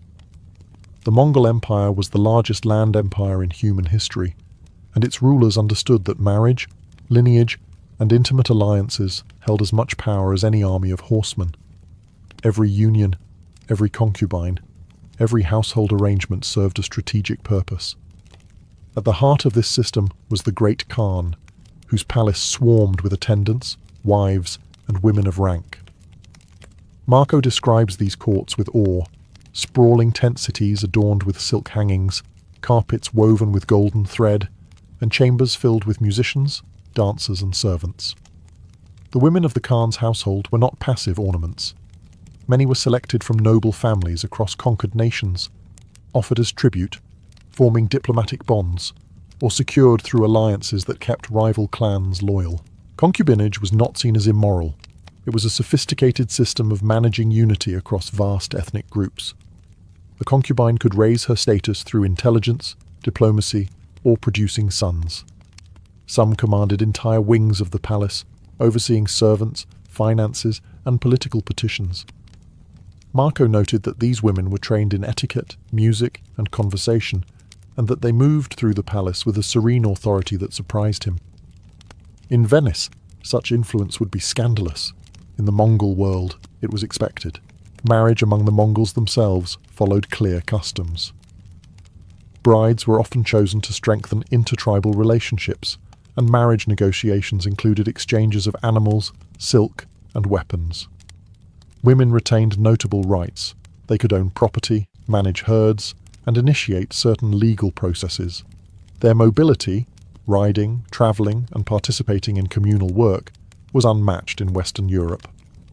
Marco found Mongol women confident, outspoken, and central to both domestic and political life. Hospitality played a crucial role in this landscape. Marco wrote that guests of the Khan were greeted with lavish banquets, endless cups of fermented mare's milk, and entertainment performed by women trained in dance and song.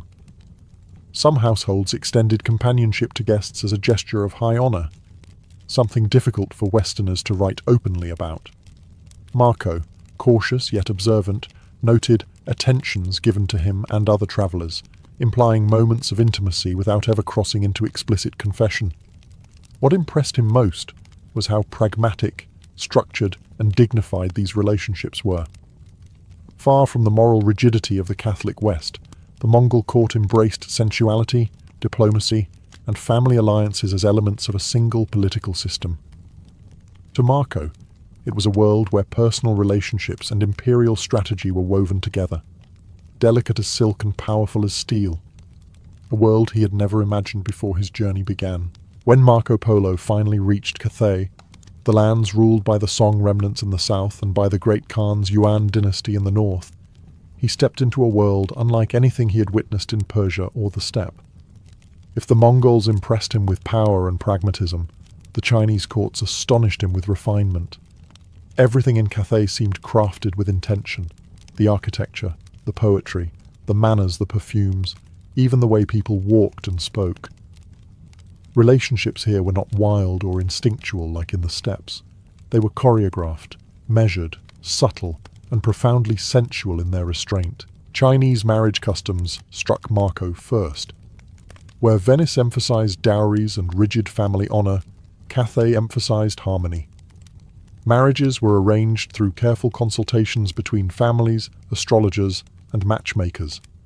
Compatibility mattered. Auspicious birthdays mattered. Even the symbolic balance of yin and yang played a role. A good match wasn't just about wealth. It was about creating a household that flowed in peace. The role of women fascinated Marco. While elite women lived within defined domestic spheres, they were highly educated in poetry, music, calligraphy, and etiquette. Their influence was indirect but powerful. A skilled woman's ability to host, entertain, and counsel her husband elevated the entire household's prestige. Marco admired their grace, their artistry, and the way they appeared to move with effortless composure. Then there were the courtesans, women trained in refined conversation, music, and poetry, who entertained merchants and nobles in tea-houses or private gardens. Unlike concubines in Mongol courts, courtesans in Cathay were cultural performers, serving as symbols of urban sophistication. Marco describes gatherings where courtesans played stringed instruments, recited verses, and exchanged witty banter with guests. Intimacy here was intellectual as much as physical. A meaningful glance or a whispered poem carried more weight than bold displays of affection. Concubinage existed as well, but carried less political weight than in Mongol society. Wealthy men kept concubines to secure lineage, manage households, or simply enjoy companionship. Yet even concubines were expected to master etiquette, poetry, and household arts. Their presence added layers of complexity to family relationships, but the emphasis remained on maintaining internal harmony rather than asserting dominance.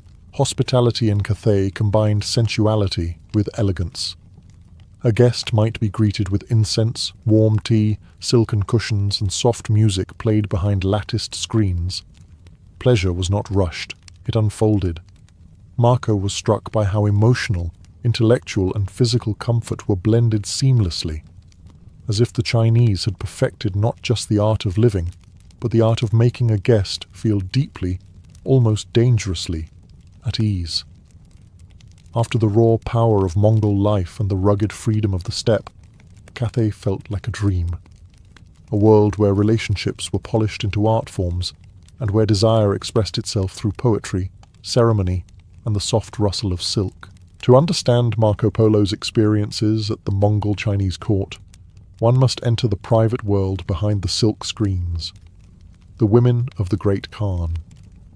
Their lives were wrapped in luxury and protocol, yet they wielded influence far beyond what Western chroniclers imagined.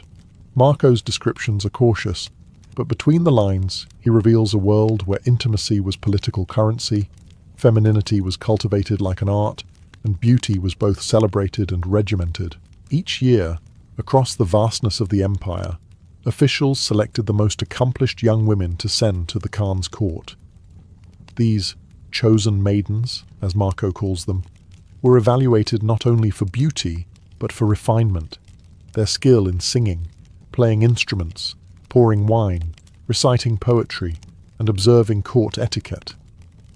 They were not merely companions, they were embodiments of imperial prestige. Families viewed selection as an honor, a chance for their daughter to ascend into the highest circles of power. Once in the palace, life unfolded according to strict rhythms. The young women lived in dedicated quarters where they were taught courtly arts by senior attendants. Marco notes their meticulous grooming, perfumed baths, flowing silk garments, ornate hairstyles adorned with jade and gold.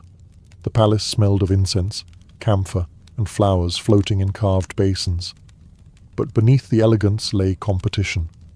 Subtle, silent, and relentless. A favored woman could rise to significant status, while others lived in quiet obscurity. Marco describes the nightly rituals with a notable mixture of fascination and restraint.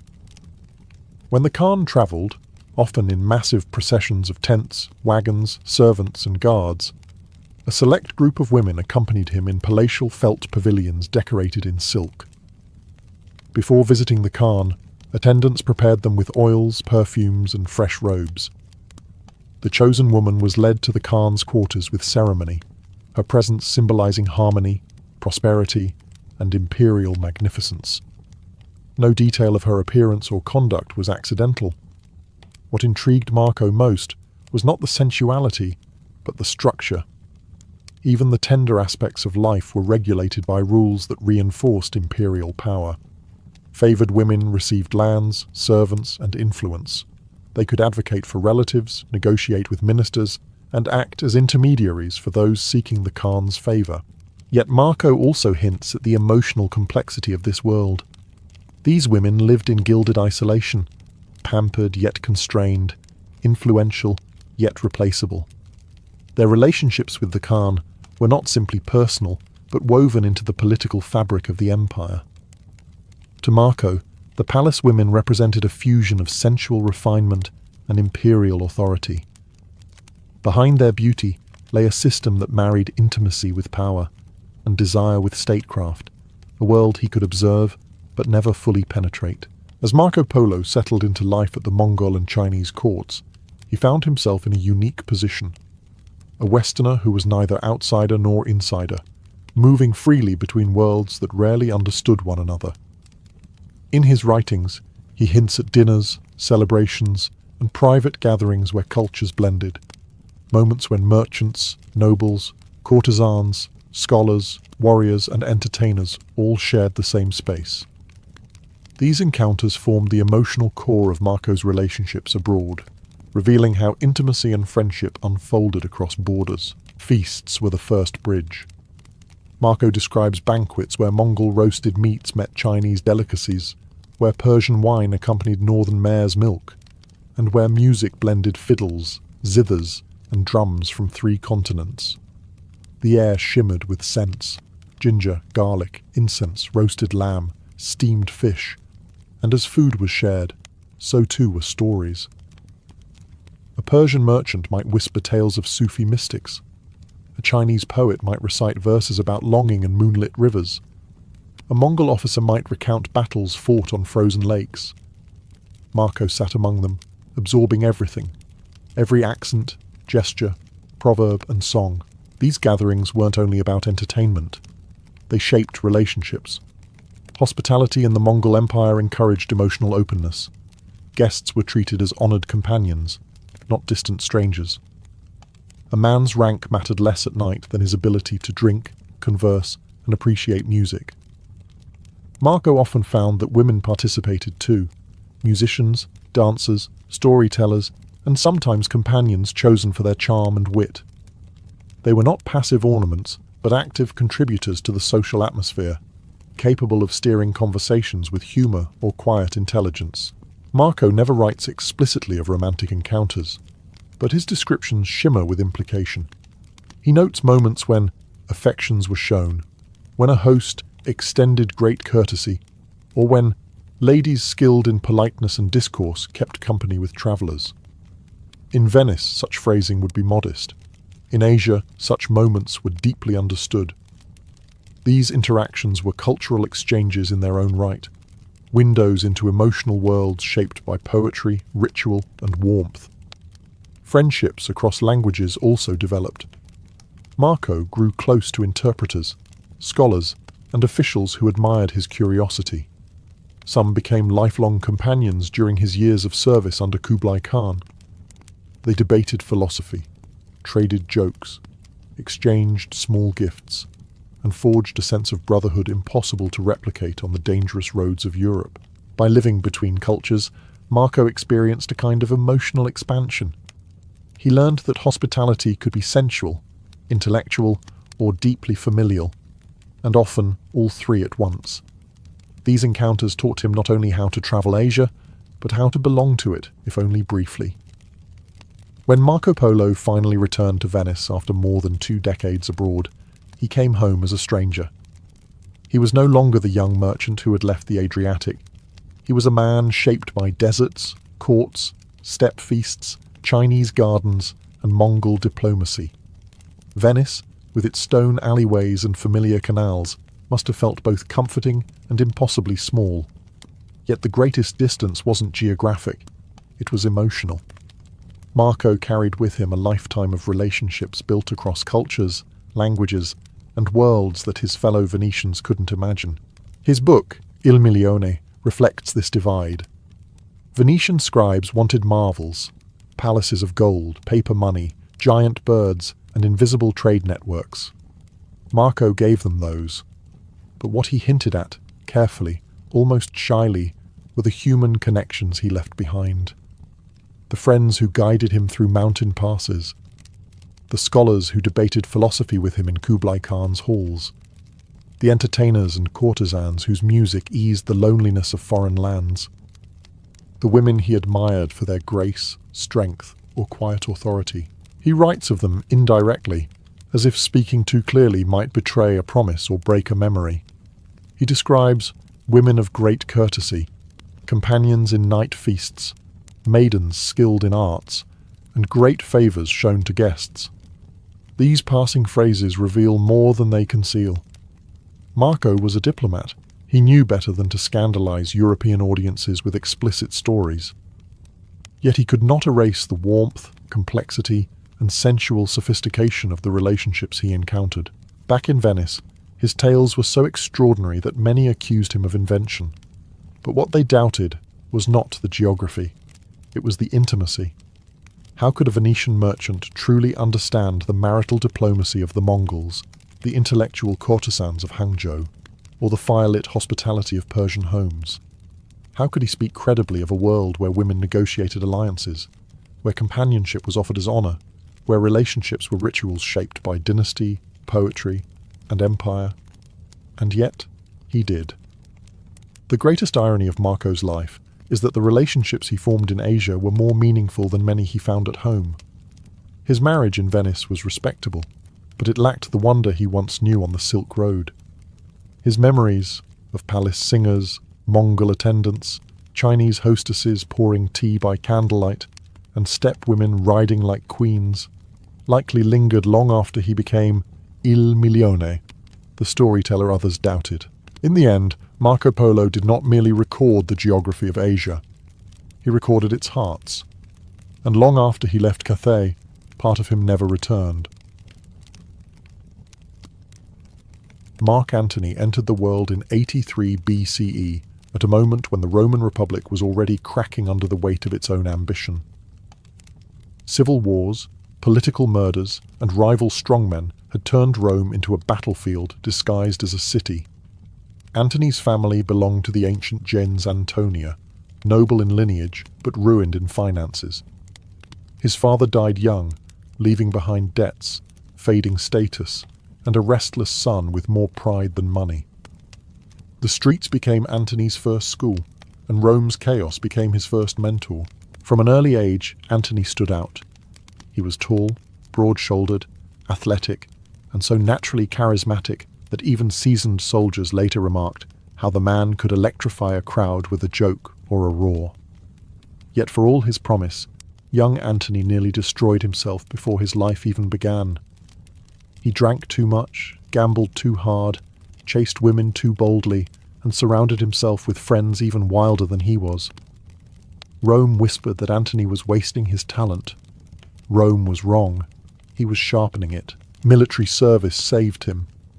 When Antony fled his debts by joining the cavalry in Syria, he found a world where discipline, danger, and daring finally aligned with his nature. On the battlefield, Antony transformed. The hot-headed youth became a commander who could charge into enemy lines with terrifying confidence. His soldiers adored him. He fought beside them, drank with them, and never pretended to be anything other than what he was, a warrior who lived fast and demanded loyalty at the same pace. But Antony's destiny changed the moment he crossed paths with Julius Caesar.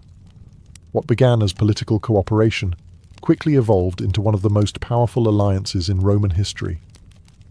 Caesar recognized Antony's greatest strengths: courage, loyalty, charisma, and an instinctive ability to sway the Roman masses.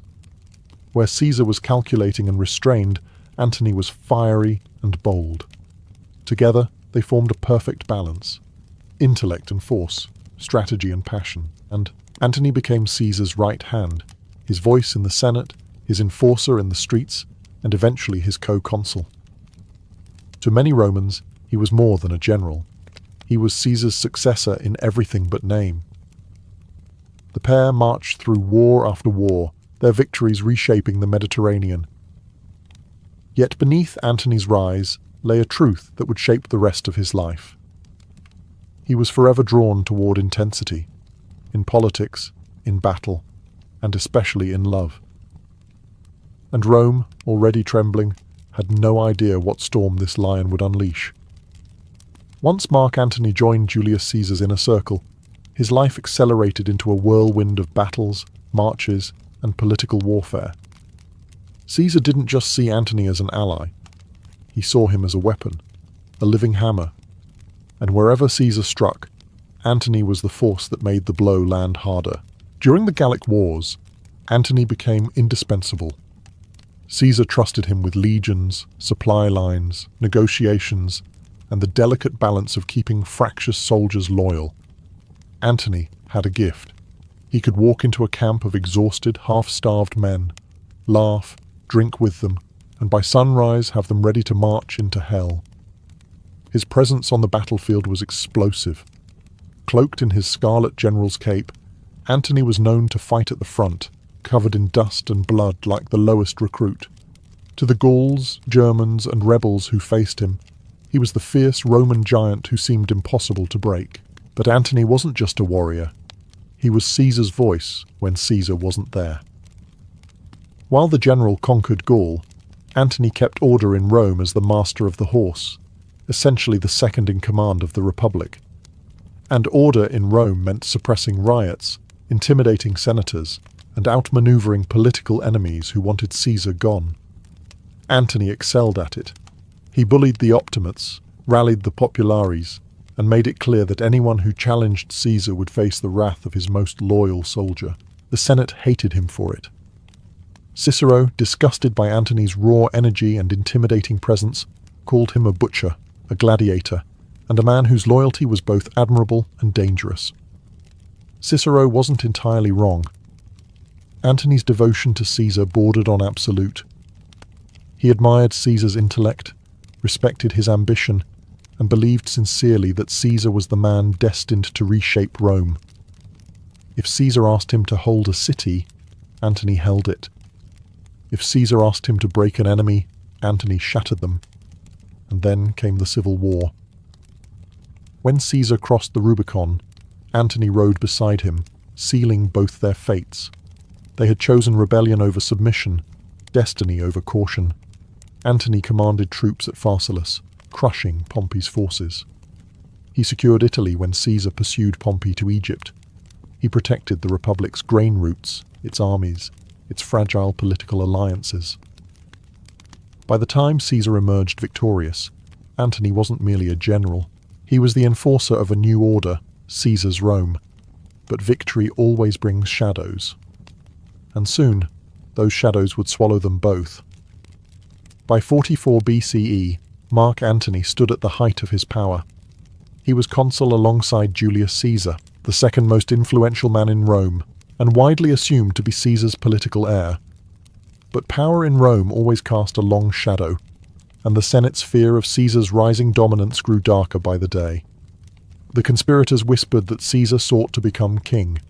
They believed Rome would not survive another strongman. They were wrong. Rome would not survive them. Antony sensed something was wrong in the weeks before the assassination. He heard rumors, felt the tension, saw senators exchange glances that lasted a second too long. He warned Caesar. Caesar, exhausted from years of war, brushed it off. "They cannot kill me," he told Antony, "unless you also wish it." It was a joke, and a prophecy. On the morning of the Ides of March, Caesar prepared to leave for the Senate. Antony tried to accompany him, but Decimus Brutus deliberately separated them. Caesar was urged to hurry. Antony delayed. The conspirators knew that if Antony entered the Senate house with Caesar, none of them would survive. Antony was too strong, too loyal, too unpredictable in battle. They needed him out of the picture. When Caesar walked into the Curia, Antony was kept occupied at the entrance by Trebonius, who engaged him in conversation just long enough for the blades to be drawn.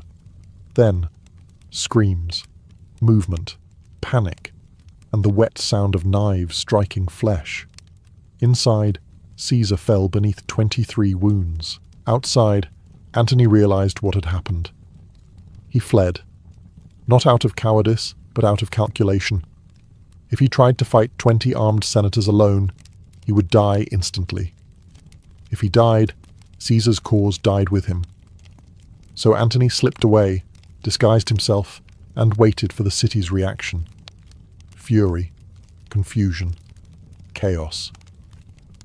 Brutus and Cassius expected the people to hail them as liberators. Instead, Rome trembled. The Republic had not been saved. It had been thrown into a whirlwind. And everyone waited for one man, Caesar's closest ally, the only surviving pillar of Caesarian power, to speak. Antony attended Caesar's funeral with a face carved from stone. He saw the blood-stained toga, the mutilated body, the hopelessness etched into the crowd. This was no victory. This was an open wound. And Antony, the lion Rome underestimated, was about to make it bleed. When Caesar's body was carried into the Forum, the conspirators believed they had already won. They expected a calm ceremony, a dignified farewell, and a smooth transition back to senatorial control. What they forgot was the one man who could turn a funeral into a revolution. Mark Antony. Antony had prepared carefully. He negotiated with Brutus to speak after the conspirators, allowing them to expose themselves first. Brutus spoke plainly, almost coldly, insisting Caesar died because he was ambitious. His speech earned polite approval, but not passion. Then Antony stepped forward, draped in a blood-stained toga, holding Caesar's will, his expression a masterwork of grief and barely veiled fury. The opening lines were gentle, disarming, delivered in a voice thick with sorrow. Friends, Romans, countrymen, lend me your ears. Rome fell silent. Antony claimed he was not there to praise Caesar, only to bury him. But every sentence that followed was a blade. He repeated Brutus's claim that Caesar was ambitious, but each repetition dripped with sharper irony. Was a man ambitious who refused a crown 3 times? Was a tyrant generous enough to fill the treasury with spoils for the people? Antony's speech was not an argument. It was a trap. The crowd wavered. Murmurs grew. Antony pressed harder. And then came the moment Rome never forgot. Antony pulled away the cloak covering Caesar's corpse, revealing the stab wounds one by one. He pointed to each wound, naming the men who inflicted them. The crowd gasped. Mothers wept. Men shouted. And Antony wasn't finished. He read aloud Caesar's will. Caesar had left his gardens to the public, his money to every Roman citizen, his love to the very people watching his butchered body. In a single moment, Antony transformed Caesar from suspected tyrant into martyred father of the Republic. The crowd exploded. Shouts echoed across the Forum. "Burn the houses of the traitors! Caesar has been avenged!" The funeral pyre, meant to be solemn, turned into a riot as citizens tore benches apart to feed the flames. The fire spread into the streets as mobs hunted the conspirators. Antony watched, expression grave, but inside he knew he had achieved exactly what he wanted. The conspirators were now enemies of the people. With one speech, Antony had reshaped Rome's future. He had turned grief into rage, loyalty into vengeance, and a murdered dictator into a rallying cry. The civil wars had begun, and Antony lit the first spark. In the aftermath of Caesar's funeral, Rome spiraled into a storm of assassins, mobs, and desperate power grabs. And standing at the center was Mark Antony, the man who had just turned the Republic upside down with a single speech.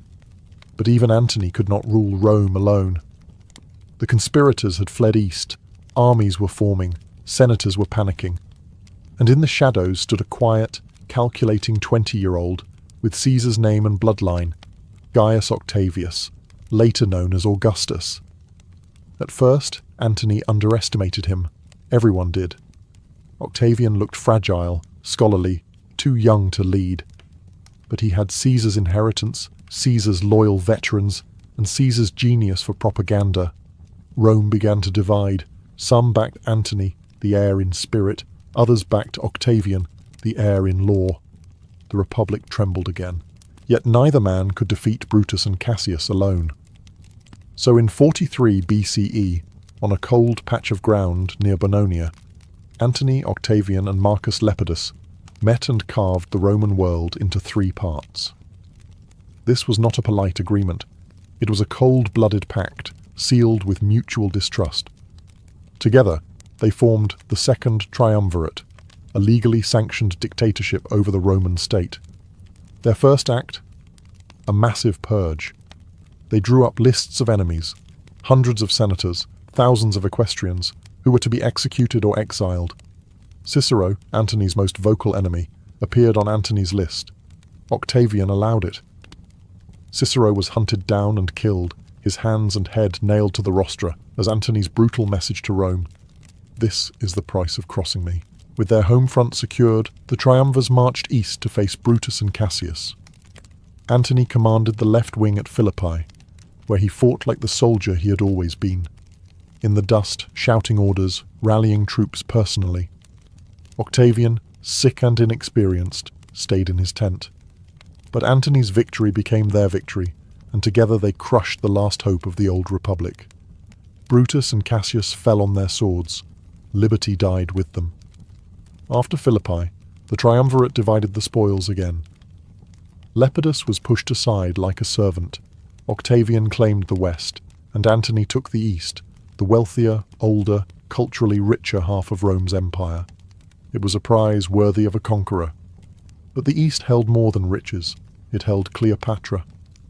And Antony, fresh from triumph, was about to meet the queen who would reshape his destiny and destroy everything he had built. When Mark Antony sailed into Tarsus in 41 BCE, fresh from victory at Philippi, he expected to meet a client queen who owed Rome loyalty. Instead, he met a force of nature. Cleopatra VII, last ruler of the Ptolemies, entered the city like a goddess returning to her temple. Plutarch describes her barge gliding down the Cydnus River with purple sails, silver oars, and attendants dressed as cupids. Perfume drifted across the water. Music floated over the breeze. And at the center stood Cleopatra, poised, radiant, and calculating. Antony, the conqueror of Brutus and Cassius, the terror of Rome's enemies, was stunned. Cleopatra did not grovel before Rome's new master. She studied him, admired him, challenged him. The queen understood something few did. Antony lived not only for power but for spectacle, for admiration, for emotional intensity. She offered all 3. Their first conversation was a duel of charisma. Antony boasted of his victories.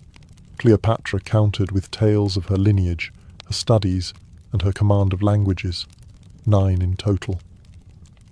Antony laughed loudly. Cleopatra responded with wit sharp enough to draw blood. He invited her to dine with him. She declined, and invited him to her banquet instead. That night, Antony entered a world unlike anything in Rome. Gold cups, jeweled couches, dancers, poets, and musicians filled Cleopatra's palace tent. Antony, accustomed to Roman austerity and military camps, stepped into an atmosphere of cultivated luxury, one designed specifically to disarm, impress, and enchant. Cleopatra didn't simply seduce Antony physically. She seduced his sense of destiny. She made him feel like more than Caesar's heir. She made him feel like a king. Their romance ignited instantly. Antony spent the winter in Alexandria, abandoning political duties as he joined Cleopatra in feasts, hunts, fishing games, philosophical debates, and nights of wine-soaked revelry. Their group of companions formed the infamous Inimitable Livers, a society devoted to pleasure, laughter, and extravagant living. For Antony, it was intoxicating. For his enemies in Rome, it was scandal.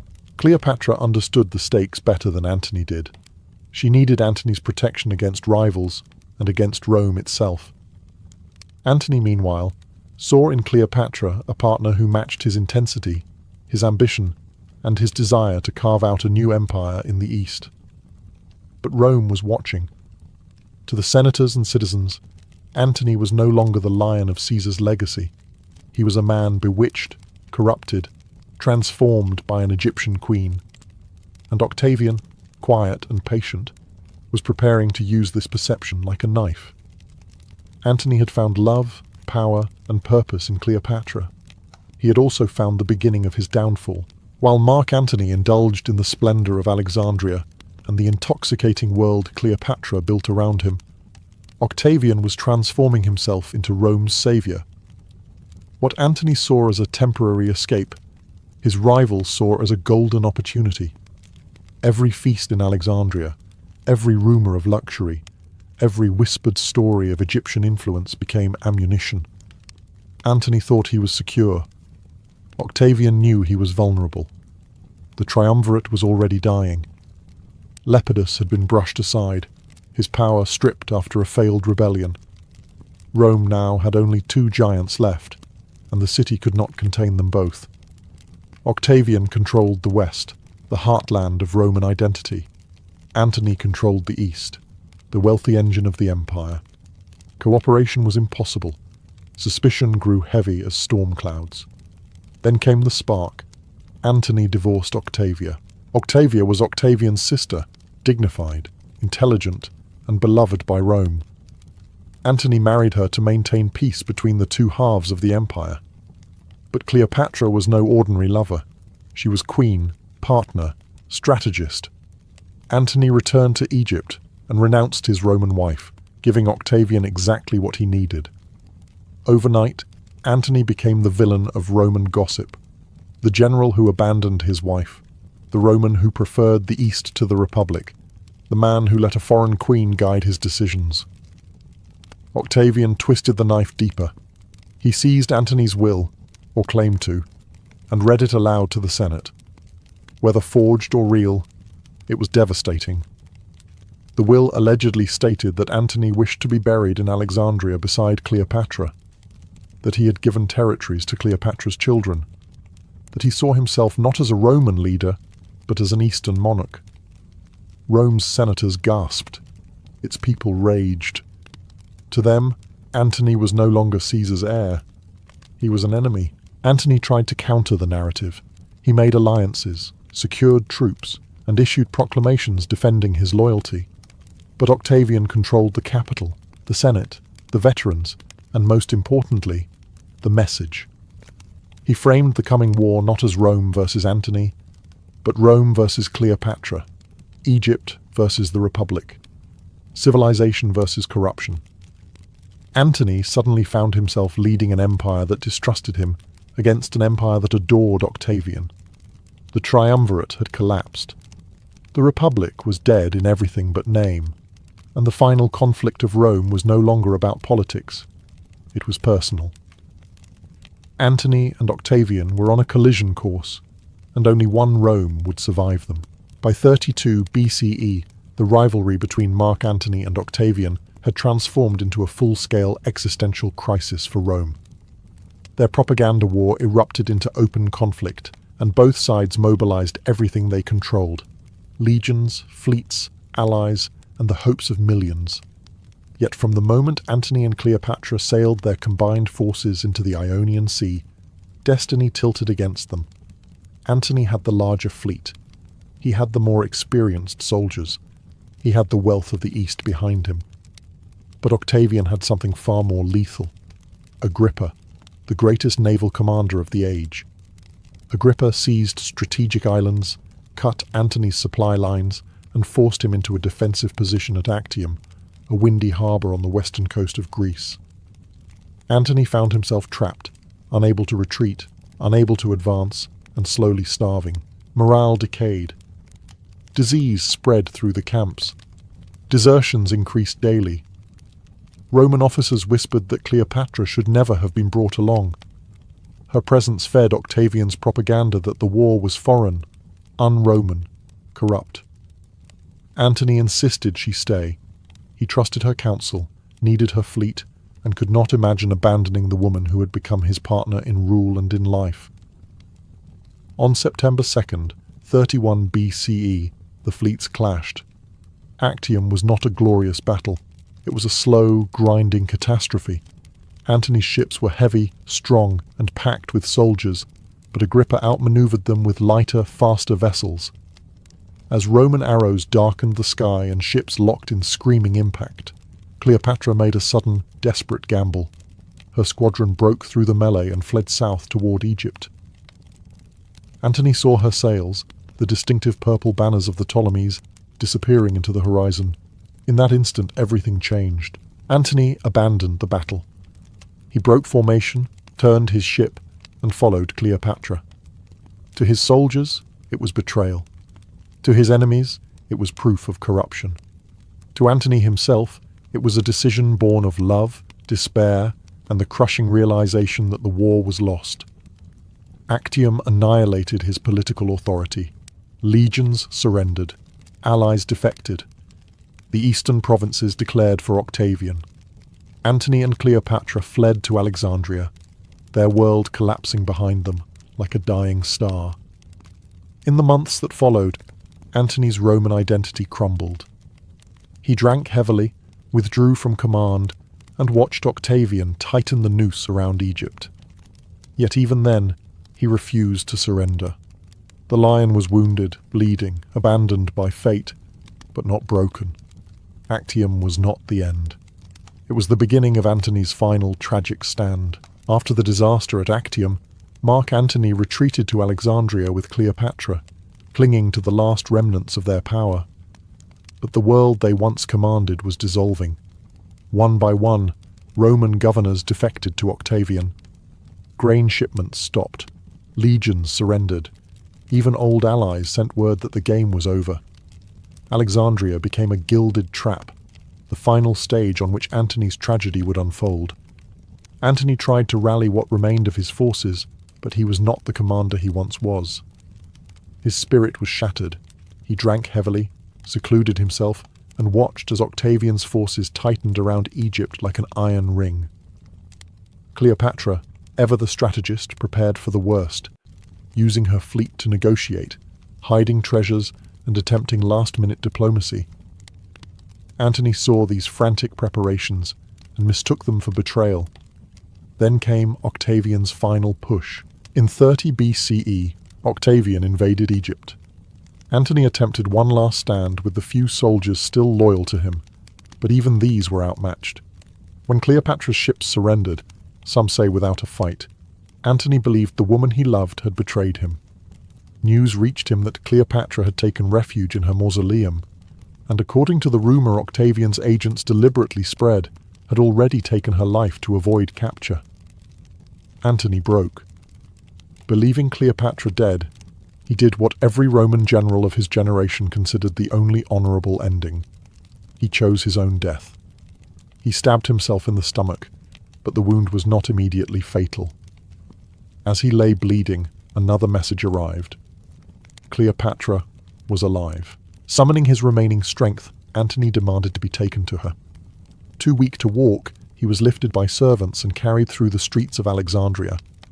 Cleopatra, refusing to let Octavian capture her lover, had barricaded herself inside her mausoleum. The doors could not be opened. So Antony was hoisted through a window, bloodied, dying, but still conscious enough to see her face one last time. In that dim, perfumed chamber of stone and gold, Antony died in Cleopatra's arms. His final words, recorded by Plutarch, were simple. Do not sorrow. Make your peace with Caesar. Live. Cleopatra did not listen. Days later, after meeting Octavian and realizing she would be paraded as a trophy in Rome, she chose her own death, famously through the bite of a venomous asp, though historians still debate the method. With Antony and Cleopatra dead, Octavian claimed Egypt, defeated all rivals, and became Augustus, Rome's first emperor. Thus ended the Republic, and thus ended Mark Antony, the Lion of Rome, undone by loyalty, ambition, and love.